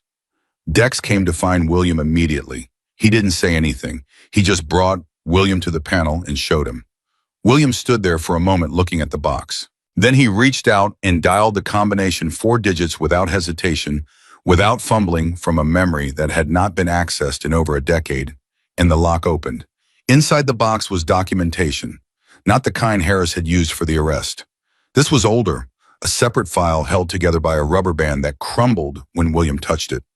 Papers, photographs, written notes in William's own handwriting from decades earlier. Emma, who had come to stand behind her father when she saw Dex's face, looked over his shoulder at the contents of the box. "What is that?" she said. William was very still. "This," he said slowly, "is something I put away a long time ago. Something I thought was buried." He picked up the top sheet carefully, looked at it, set it down. "There is a man, not Blackwell, not Toll, someone much older and much more insulated than either of them, who I have been aware of for 30 years. Someone who has operated behind several different networks over that time. Someone who has never been identified because he has never been the visible front of anything." Emma looked at the papers. "He's connected to Blackwell's network," she said. "Blackwell didn't know it," William said. "Toll probably didn't either. These things layer one operation funds the next shell companies, inside shell companies, and the original source gets further away with every layer." He paused. "But I knew 30 years ago and I couldn't prove it. And it wasn't at the time, it wasn't my fight to finish. I had just made the decision to leave. I couldn't go back in to chase one man." "But now," Dex said. William looked at the box. "Now I have documentation that connects him 30 years later to the same methodology. Same financial patterns, different names, different networks, same fingerprints." He closed the box. "And Harris has been building toward a case much larger than Ryan Blackwell for 6 years." Emma looked at her father. "You're going to give this to Harris," she said. "Yes," William said. "This goes further than Arizona," Emma said. It was not a question. "A great deal further," William confirmed. Emma sat down on the stool. Her father's stool, which had become over the course of the last 2 weeks something of a shared seat. Whoever needed it, used it, which was not the formal arrangement, but was the practical one. She sat down and she thought about the expanding geometry of all of this. A man sends a letter to a small shop in the Arizona desert. The shop owner's daughter refuses to sign. The daughter's father sends a signal into the dark. And the thing that comes back is not just justice for one shop, one arrest, one closed case. It is a thread that when pulled unravels something 30 years old and much, much larger. Dad, she said, yeah. When is it done? William looked at her. What do you mean it, he said. I mean, she stopped, organized her words. You left. You chose this life, this shop, this town raising me. You chose quiet, but every time I look at you, I see someone who has never actually finished the thing he started. Someone who has been in a kind of standing watch this whole time without admitting it. William was very still. Is that wrong? Emma said. Am I reading it wrong? I was quiet for so long that Dex quietly found something to do in the opposite corner of the shop. Then William said, no, you're not reading it wrong. Emma waited. I thought I could leave completely, William said. I believed it was possible to put it down so thoroughly that it stayed put. But no, a man like me with the things I know with the people I've been connected to, you don't get to put it down completely. You get to put it down enough to live differently, enough to raise a daughter, enough to be something other than what you were. He paused, but not completely, not all the way. There's always a drawer with a device in it. There's always a box behind a panel in a wall. Emma looked at him. Are you okay with that? She said. William thought about it, genuinely considered it, which was itself unusual. Her father was not a man who performed consideration. He either had an answer or he didn't, and usually he had one. The fact that he was thinking about this one told her it was a real question. I think, he said slowly, that I made peace with it a long time ago without knowing that's what I was doing. I'm not in that life, but I'm not entirely free of it. And somewhere between those two things is where I actually live. He looked at his daughter. I think that's true for most people, honestly. We're all living somewhere between who we were and who we're trying to be. The question is whether the distance between those 2 points is one you can stand in without being torn apart. Emma held that. Can you? She said. Yes, William said, without hesitation. Because of this shop, because of you. Emma looked at the shovelhead. It was close now. 2, maybe 3 days of work. The frame was fully prepped, the engine rebuilt, and ready to drop in the new chrome installed by hands that between them held more years of Harley experience than Emma could calculate. The wiring was done. She had done it herself, every circuit traced from memory neater than it had ever been in the bike's original life. The mirrors from Albuquerque were on. The tank had been sourced by a man from a Tucson chapter who had found an exact match at an estate auction and had driven through the night to deliver it. It was dented on one side, a previous owner's, damaged, decades old, and Emma had spent an entire day massaging it back to shape with her hands, and a small hammer working so slowly and carefully that Carver had stood watching for an hour without saying a word, which was the only review Emma needed. It was going to be right. It was going to be more than right. On the 11th day, Harris called William directly. Emma was in the shop when she heard her father's voice change that specific modulation that means information is arriving, that is being rapidly processed, and she set down her tool and listened to his half of the conversation. How many? William said. Pause. All of them. Pause. And the financial structure. Pause. Yes, I have documentation that bridges the gap. I'll bring it to you tomorrow. He paused. No, in person. Some things shouldn't travel electronically. Another pause. Harris, how large are we talking total network? He listened for a moment, and Emma watched his face. Watched it absorb something significant.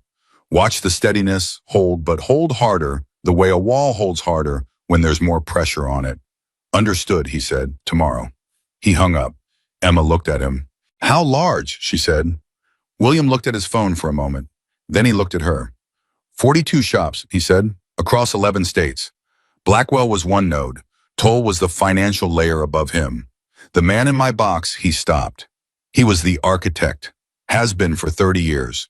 They have enough now, with what I'm bringing, to take the whole structure apart. Emma sat down. 42 shops. 42 versions of her people who had received polite letters, who had been threatened, who had maybe signed papers they never wanted to sign, who had watched their work and their history be taken from them by a system designed to be invisible. How many of them fought back? She said. 3, William said, including you. Emma was quiet. The other 2, she said. Lost their shops, William said. He said it plainly without softening it because Emma did not need things softened. They'll be part of the restitution case. Harris thinks there's a path to recovery for some of them. Some, Emma said. Some, William confirmed. Emma stood up. She walked to the shovel head and she put both hands on the frame, and she stood there for a moment with her eyes closed, feeling the metal under her palms cool and solid and real. She thought about what Dex had told her. The mistake is already done. The question is what you do next. She thought about 42 shop owners. She thought about the device in the drawer in the box behind the panel and the signal that had gone out into the dark and what it had brought back. She thought about her mother, young and laughing in a photograph hidden inside a machine. She opened her eyes. I want to finish this bike, she said. I want to start it up on your birthday the way we planned. And then I want you to take, Harris, everything in that box. Every piece of it. Whatever it takes to bring the whole thing down. William looked at her. And after that, he said. Emma turned to look at her father. After that, she said, we open the shop back up. We do the work. We keep building. She paused. That's what we do, Dad. That's what we've always done. William looked at his daughter for a long moment. He picked up his coffee cup. He said, you need to eat at lunch. It's 3 in the afternoon. Emma almost laughed. She turned back to the shovel head. I'll eat when the engine's in, she said. William said, that's not how nutrition works. Neither is motor oil, but you keep bringing it up. He was smiling at his coffee. She was back at work. Outside, the desert highway ran straight and long toward a horizon that shimmered in the heat. The sign above the bay door said Carter Custom Cycles in letters that had been there longer than Emma had been alive.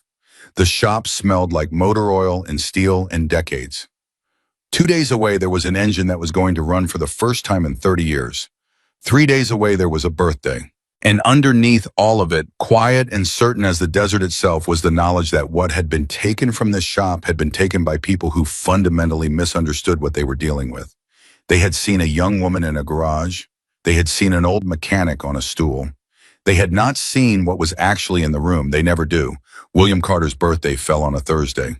Emma had been awake since 4 in the morning, not because she set an alarm, because her body knew. The same way it knew when an engine was off by a fraction before the diagnostic confirmed it. The same way her hands knew the difference between tight and over tight. Without a torque wrench, some part of her had been counting down to this day for 2 years. And when it arrived, she was already sitting on the floor of the shop before the sun had cleared the horizon. She sat in front of the shovel head, and she looked at it, and she let herself feel the full weight of what it had taken to arrive here. The motorcycle was done. Not almost done. Not close. Done. Every component seated, every circuit tested, every surface finished to the standard she had set for herself at the beginning of this rebuild, which was the highest standard she knew how to apply. The chrome caught what little pre-dawn light came through the bay door and threw it back in long curves. The tank, the found tank, massaged back to shape by her own hands, wore the custom deep burgundy paint she had mixed herself, matching the original color exactly from a photograph she'd found in her father's files. Mirrors from Albuquerque set at the exact angle William had preferred. She'd calibrated them from a photograph, a detail nobody had asked her to attend to, a detail she had attended to because it was right. The photograph of her parents was no longer hidden inside the machine. It was framed now, hanging on the shop wall 3 feet above the workbench at a height where it was visible from anywhere in the room. Emma had done that on the 9th day without asking her father's permission, and William had walked in and seen it and stood looking at it for 30 seconds without speaking, and then gone back to his stool and his coffee and said nothing about it, which was everything. She heard him at 6:15. His footsteps in the house, attached to the back of the shop, the particular sound of a man who moves through a familiar space without turning on lights. Then the door, and William Carter stepped into the shop on his 69th birthday in his canvas work shirt, in his jeans and his boots, and he stopped when he saw the shovel head. He stopped completely. Emma stood up from the floor. "Happy birthday," she said. William did not say anything for a moment. He walked around the motorcycle slowly, the way he had walked around it 100 times over 2 years, but not the same way. This was different. This was a man walking around something that had been returned to him from a place he had genuinely believed might be unrecoverable. His hands stayed at his sides. He looked without touching, and Emma understood that he was not yet ready to touch it, that touching it would make it definitively real, and he was still in the moment before that, the moment that belongs only to the space between almost and actually. He stopped at the front. He looked at the mirrors. "Emma," he said. "I matched them from the photograph," she said. The one Harris had in the original case file from the first registration. Your preferred angle. He looked at her. You found the original registration documentation in a federal case file, he said. Harris was very helpful, Emma said. A beat. Did Harris know you were going through her case files? He said. Harris is a reasonable person, Emma said. William looked at his mirrors again. He reached out and touched one of them. Just the edge. His fingertip against the chrome, the lightest possible contact, as if he were confirming the temperature of something before committing his whole hand. Then he said in a voice that was entirely level and entirely not, "It's right." I know, Emma said. It's exactly right. I know. He turned and looked at her, and Emma looked back at her father, and there was no speech, no ceremony, nothing that needed to be formally said, because some things have been said so thoroughly by the years of work and love and quiet showing up, that the moment they arrive, they don't need words. They just need to be stood in inhabited felt all the way through. William wiped his hands on his work shirt. Okay, he said. His voice was steady again. The containment back in place, but with a different quality now, not a wall holding something in, but more like a room that had been opened and closed and was now resting in that particular ease of a place fully known.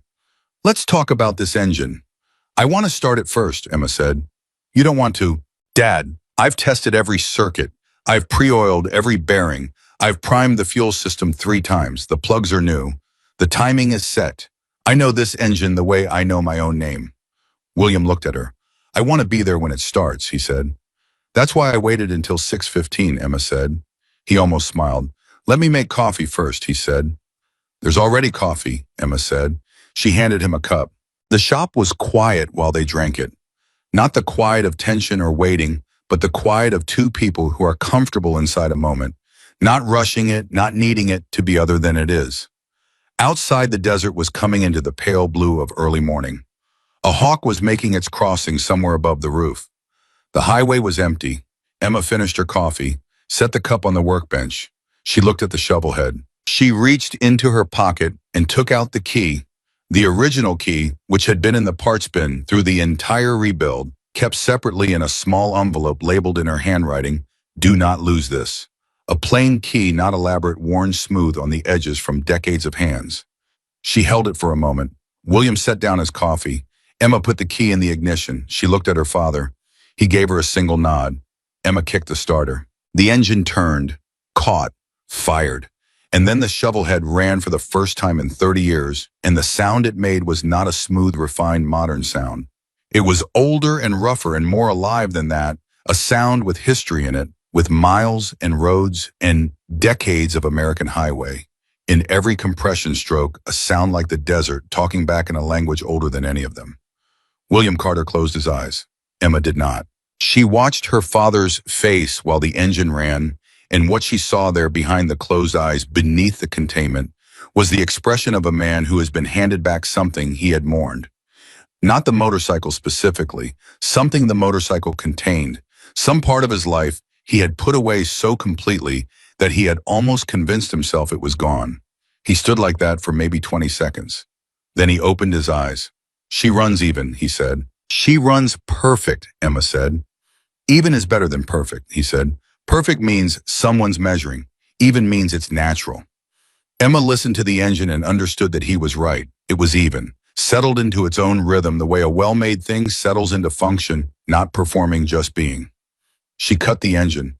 The silence that followed was a different kind of silence than the one before it. Fuller, more earned. William put his hand on the tank. He stood there with his palm flat against the warm metal, and Emma knew without asking what he was thinking because she had learned to read her father the way she read machines, not from what was visible on the surface, but from the vibration under her hand, the temperature, the subtle resistance or ease of a thing operating as designed or not. He was thinking about her mother. She let him. After a long moment, William said, "You know what she would have said?" "Mom," he said, "Yeah." Emma thought about it, about the woman in the photograph, young and laughing, arm around her husband's waist, something funny happening just outside the frame. About the woman Emma had known for 9 years, which was not enough. Years which was never going to be enough years, but which had given her certain things a laugh that came out of nowhere, a complete intolerance for self-pity, the conviction that beauty and function were not opposites. She would have said it needed a louder horn, Emma said. William looked at her. Then he laughed. A real laugh. Full and sudden surprised out of him. The laugh of a man who has been caught off guard by something true. Emma could count on both hands the number of times in her life she had heard her father laugh like that genuinely, completely, without the careful management of it, and each one was a landmark she could locate precisely in her memory. She added this one. She would absolutely have said that, William said. She would have been right, Emma said. She was usually right, William said. They stood together with the motorcycle between them and the photograph above them and the desert outside and the ordinary, extraordinary fact of being alive and in the same place at the same time, father and daughter, this exact father and this exact daughter whose story could have ended several different ways in the last 3 weeks and had instead arrived here at a running engine on a birthday morning with coffee and a real laugh, and a woman in a photograph who was somehow still in the room. It was Dex who showed up at 7:45, which did not surprise Emma at all. He knocked on the bay door frame, the only person other than William who had been in this shop long enough to know to knock even when the door was open. And when Emma said, "Come in," he came in and saw the shovelhead and stopped with the same quality of stillness that everyone who had worked on this rebuild stopped with when they saw the finished thing. "It ran," he said. "Just now," Emma said. Dex walked around it slowly. He crouched near the engine and looked at it the way a man looks at work he participated in and is proud of without needing credit for. He stood up and looked at William. "Bill," he said, "it's better than it ever was." "That's because I didn't build the first version alone," William said. He looked at Emma. Dex looked at Emma too. She felt the weight of that acknowledgement, and she received it the way her father had taught her to receive things completely without deflection, because deflecting a true thing is a form of dishonesty, and the Carters had never had much patience for dishonesty in any form. "Thank you," she said, to Dex and to all of them, and to the conversation that had started 30 years ago and had arrived here. "Thank me by entering it in the Tucson show in October," Dex said. Emma blinked. "What? Vintage custom class," Dex said. "Deadline's in 2 weeks. Carver's already planning to drive out for it." He pulled out his phone and showed her the entry listing. Emma looked at the listing. She looked at the shovelhead. "That's a serious competition," she said. "Yes," Dex said. "There are builders twice my age who've been doing this for decades who enter that class." "Yes," Dex said. "And you think we should enter?" "I think you should enter," Dex said. "I think this motorcycle is the best thing any of us have had our hands on in 20 years. And I think the people who need to see it should see it." Emma looked at her father. William was looking at the motorcycle. "It's your call," he said. "It's your build." "It's our build," Emma said. "Our build," he agreed. "Your call." Emma looked at the shovel head for a long moment. She thought about the 2 years that had gone into it, and the destruction that had been done to it, and the hands that had helped put it back.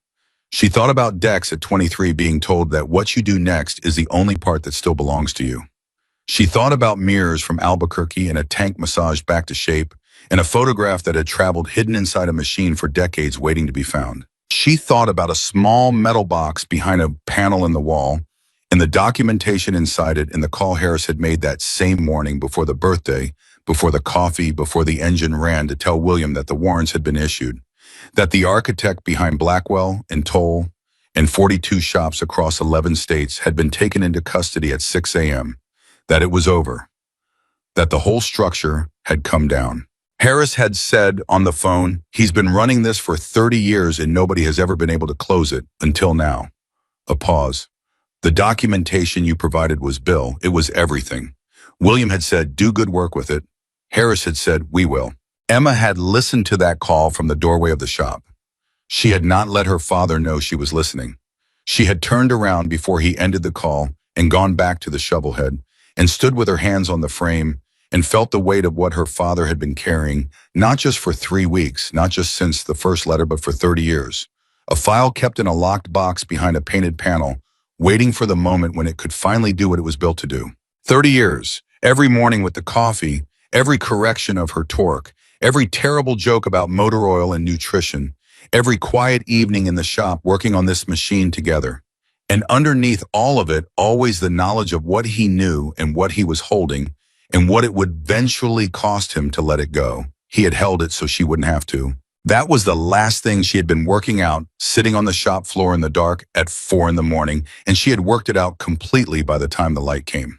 Her father had spent 23 years being exactly what she needed him to be: a mechanic, a teacher, a quiet presence on a three-legged stool, while also underneath all of it being a man who had never stopped watching, who had kept his hand on the wheel even when the road looked clear, who had built a case in secret and hidden a signal in a drawer and put a photograph inside a machine, because he knew with the particular knowledge of a man who has seen how the world actually works, that one day the clear road would not stay clear. And when it didn't, he was ready, because he had always been ready, because that's what fathers do when they love their children. Well, they carry what their children don't yet know to be afraid of, and they carry it quietly, and they make it look like morning coffee and bad jokes and a stool in the corner. And they do not stop carrying it until the danger is past and the engine is running and the birthday has come. Emma said, "Enter it." Dex looked at her. "The show," she said. "Enter us." Dex nodded once. He was already typing. William looked at his daughter. "You sure?" he said. "Dad." Emma turned to face him fully. "Ryan Blackwell tried to take this shop. He tried to take this motorcycle. He tried to take the thing that carries our name and our history and every person who ever put their hands on it. He failed. Every single person connected to him failed." She paused. "I'm not going to hide what we built. I'm going to take it into the loudest room I can find, and I'm going to let everyone see it. Because that's what you do when someone tries to take something from you and doesn't succeed. You don't put it back in a corner. You take it out into the light." William held her gaze, a long moment. Then he looked at the shovel head. He looked at the photograph above the workbench. He looked at his daughter. "Okay," he said. "Okay," Emma said. She went to the workbench and picked up her clipboard and started the list for the October show. What would need to be done, what documentation was required, the logistics of transport and display, and the 100 small things that turn a finished build into a public presentation. William sat on his stool. He picked up his coffee cup. He looked at the shovel head.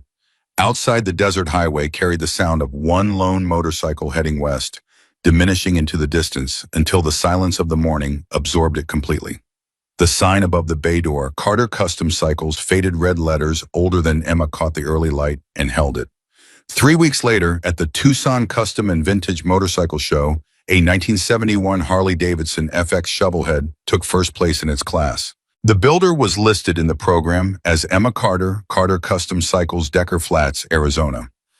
In the acknowledgments section, which most builders left blank, Emma had written 4 words: for William, for her.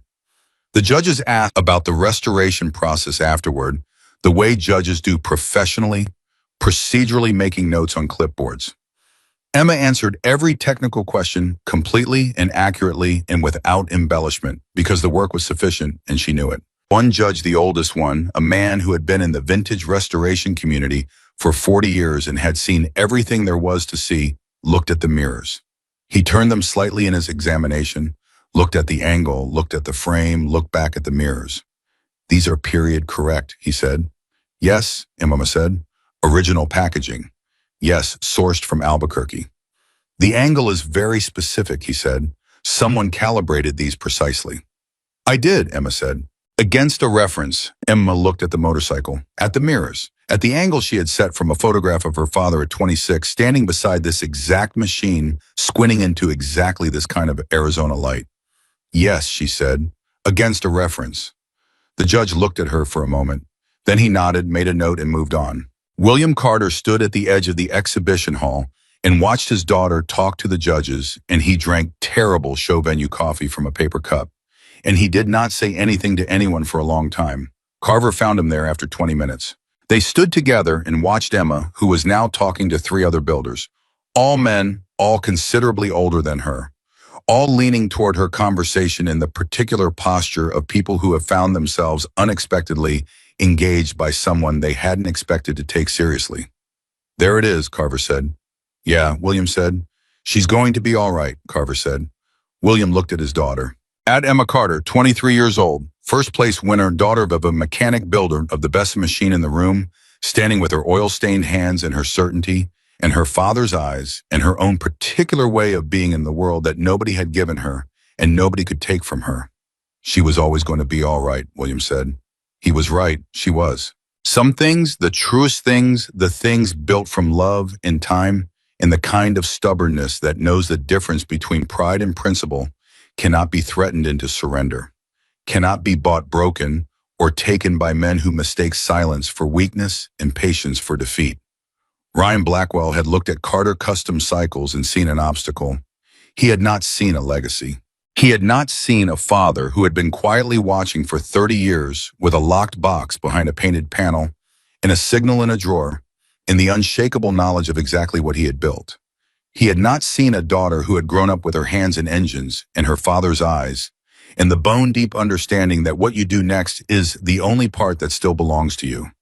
He had not seen any of it, and that was in the end the only mistake that mattered, because you cannot destroy what you cannot see.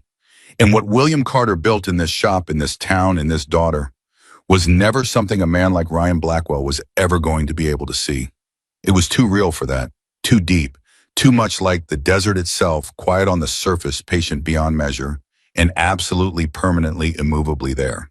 He didn't ask for permission. He didn't wait for someone else to move first. He just dropped his bag, that old, worn-out bag that held everything he owned in this world, and he walked straight toward the fire. Behind him, the people, stood frozen, phones up, recording every second of a young woman trapped under a burning truck. One of them moved. But he moved, the man they called crazy, the man they laughed at every single morning at that gas station. He walked into the fire, and nobody could explain why. If this story moves something in you, hit subscribe right now and drop your city in the comments below. Let me see how far this story travels. Now let's go back to where it all began. The summer that changed Red Valley, Arizona, forever started the way most things do in a town like that, slow, hot, without warning, insect kind of July morning, where the air sits heavy on your shoulders before you even open your eyes. The kind where everything smells like dry asphalt and motor oil, and the sky looks almost white from the heat before 9 o'clock.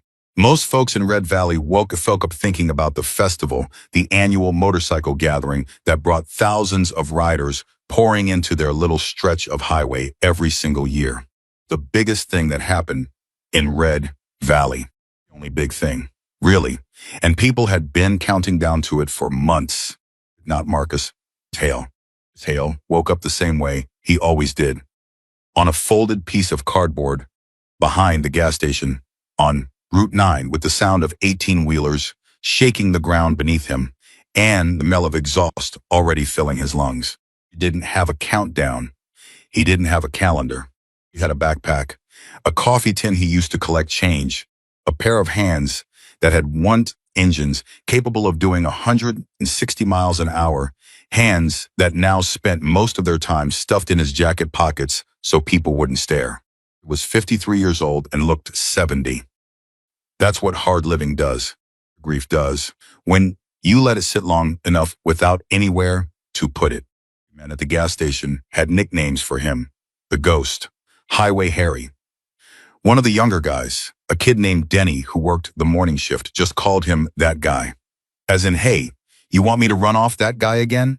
And most mornings, the manager, Phil Burrows, look out the window, shrug, and say, nah, just leave him. He ain't hurting anybody. That was the kindest thing most people in Red Valley said about Marcus. Ain't hurting anybody. Not that he's smart. Not that he's decent. Not that he deserves better. Just he ain't hurting anybody. Marcus had learned to live inside that kind of quiet invisibility. He learned to make himself small enough that people's eyes just slid right past him, the way your eye skips over a crack in the sidewalk. You know it's there, everyone. You've seen it 100 times, but you don't really look at it. He learned to say thank you when someone tossed him $1, and yes, sir, when someone told him to move along. He'd learned to keep his mouth shut about the fact that he used to know more about engines than anyone in this county, because nobody wants to hear that. Nobody wants the homeless man to have a past that makes him more than what they've already decided he is. So Marcus kept quiet. He drank his gas station coffee when he could afford it, which wasn't every day, and he watched the world move around him like water moving around a rock, unmoved, Unremarkable. Until the morning, it all changed. Mini Climax 1. It started with a sound, not the crash that came later.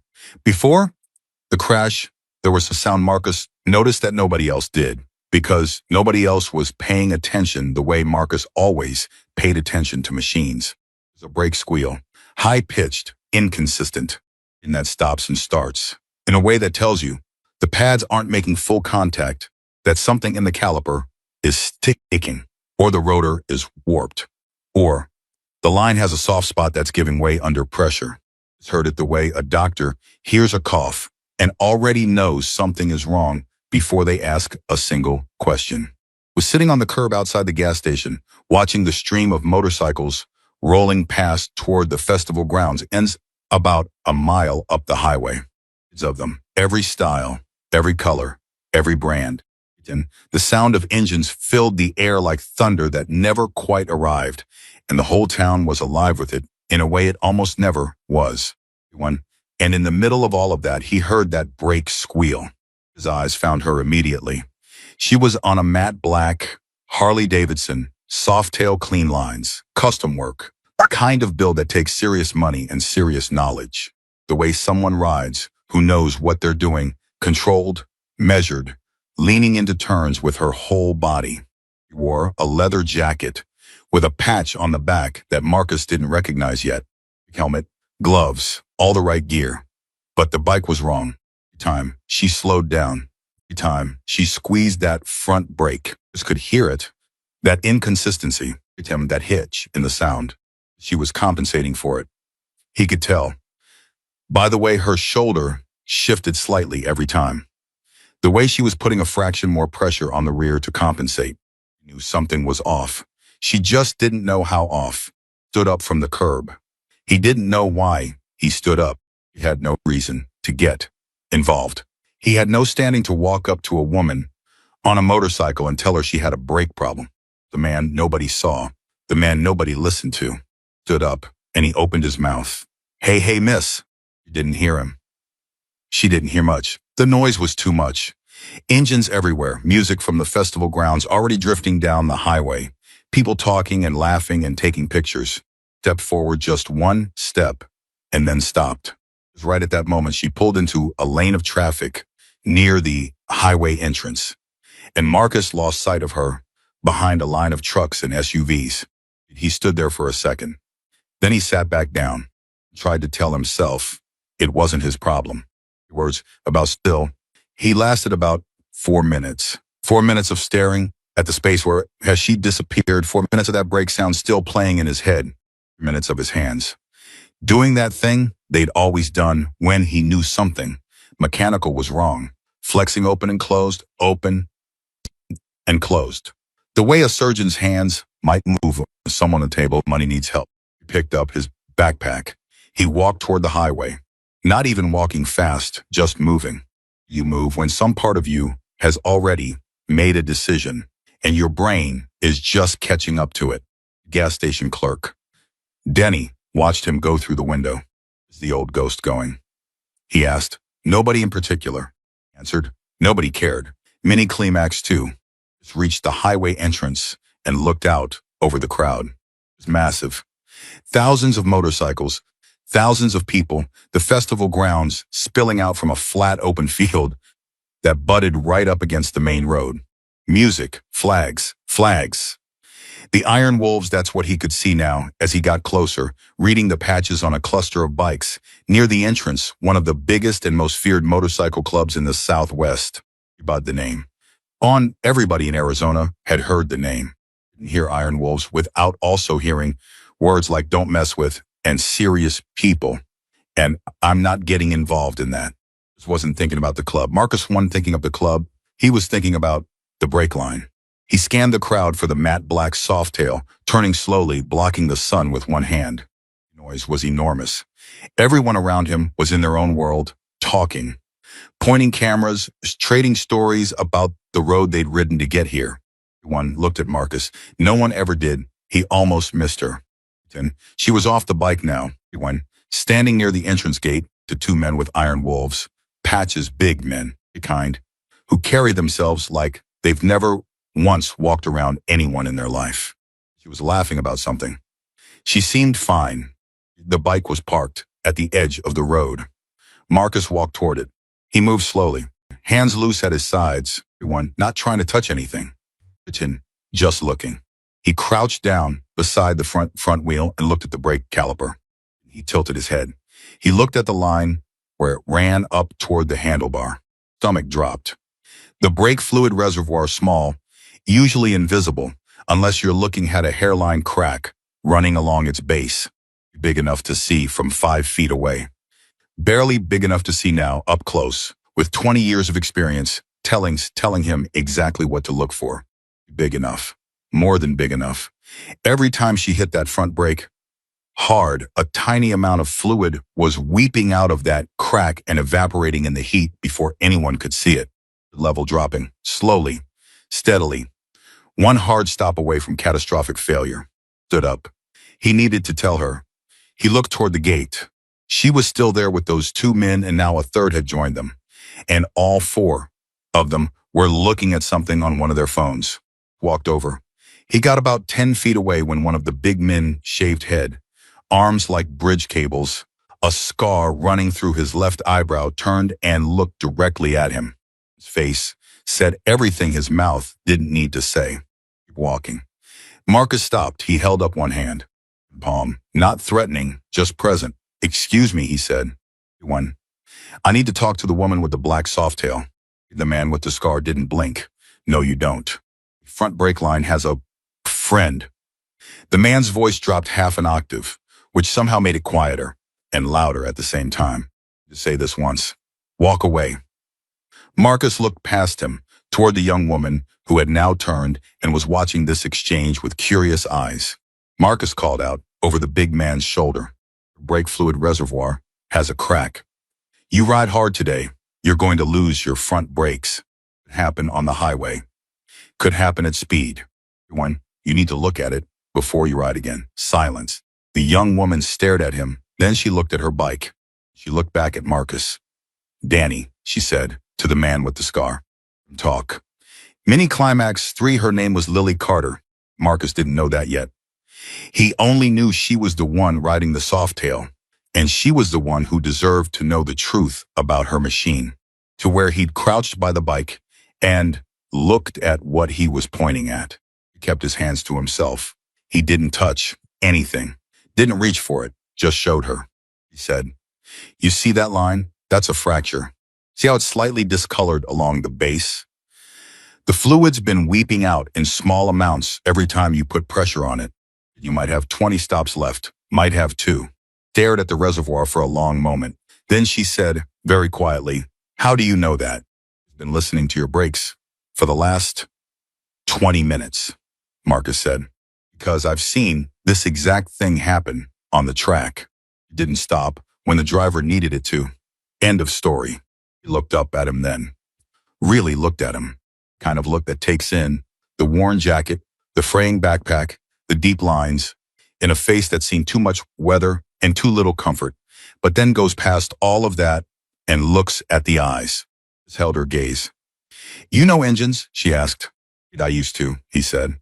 "Long time ago." She straightened up, crossed her arms, and turned to Danny. "Rodriguez on the phone. Tell him I need a new reservoir and fresh fluid in the next hour." Danny was already pulling out his phone. Lily turned back to Marcus. She said, "Don't ride it until it's fixed," Marcus said. A pause. "Can I ask your name?" He hesitated the way he always hesitated at that question, because names carry history, and history carries weight, and he'd spent 2 years trying to carry as little of both as possible. "Because," he said finally, "I'm Lily." She extended her hand. He shook it, and that was the beginning, though neither of them knew it yet. Twist 1 approx. 10-12 minute mark.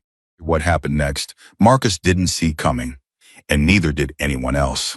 He turned to walk back toward the gas station. The job was done, he'd said. What needed to be said, she'd listened. The bike would be fixed. It was the end of it. He had no further role to play in Lily Carter's day. He was already fading back into the crowd, already becoming invisible again. Already the man no one would remember in an hour. As this almost back to the gas station curb when he heard the air change. It's the only way to describe it. The air changed. The quality of the noise around him shifted, a collective intake of breath from hundreds of people. That sound crowds make a half second before something terrible happens, like the world drawing in air for a scream it hasn't released yet. Marcus turned around. What he saw would stay with him for the rest of his life. When a semi-truck, a big Kenworth, the cab alone the size of a small room, had come off the highway, overpass ramp at speed. Way too much speed. Driver must have missed the sign for the reduced speed zone, or the brakes had gone soft in the heat. Maybe he'd just been driving for 17 hours straight, and his reflexes were a beat too slow, whatever the reason. Truck came down that ramp like a boulder down a hill, and when it hit the flat and tried to correct, the trailer swung wide. It was enough to jackknife. It went one way. It went. The trailer went another. It went, and the whole massive rig toppled slowly at first. Then all at once, a tree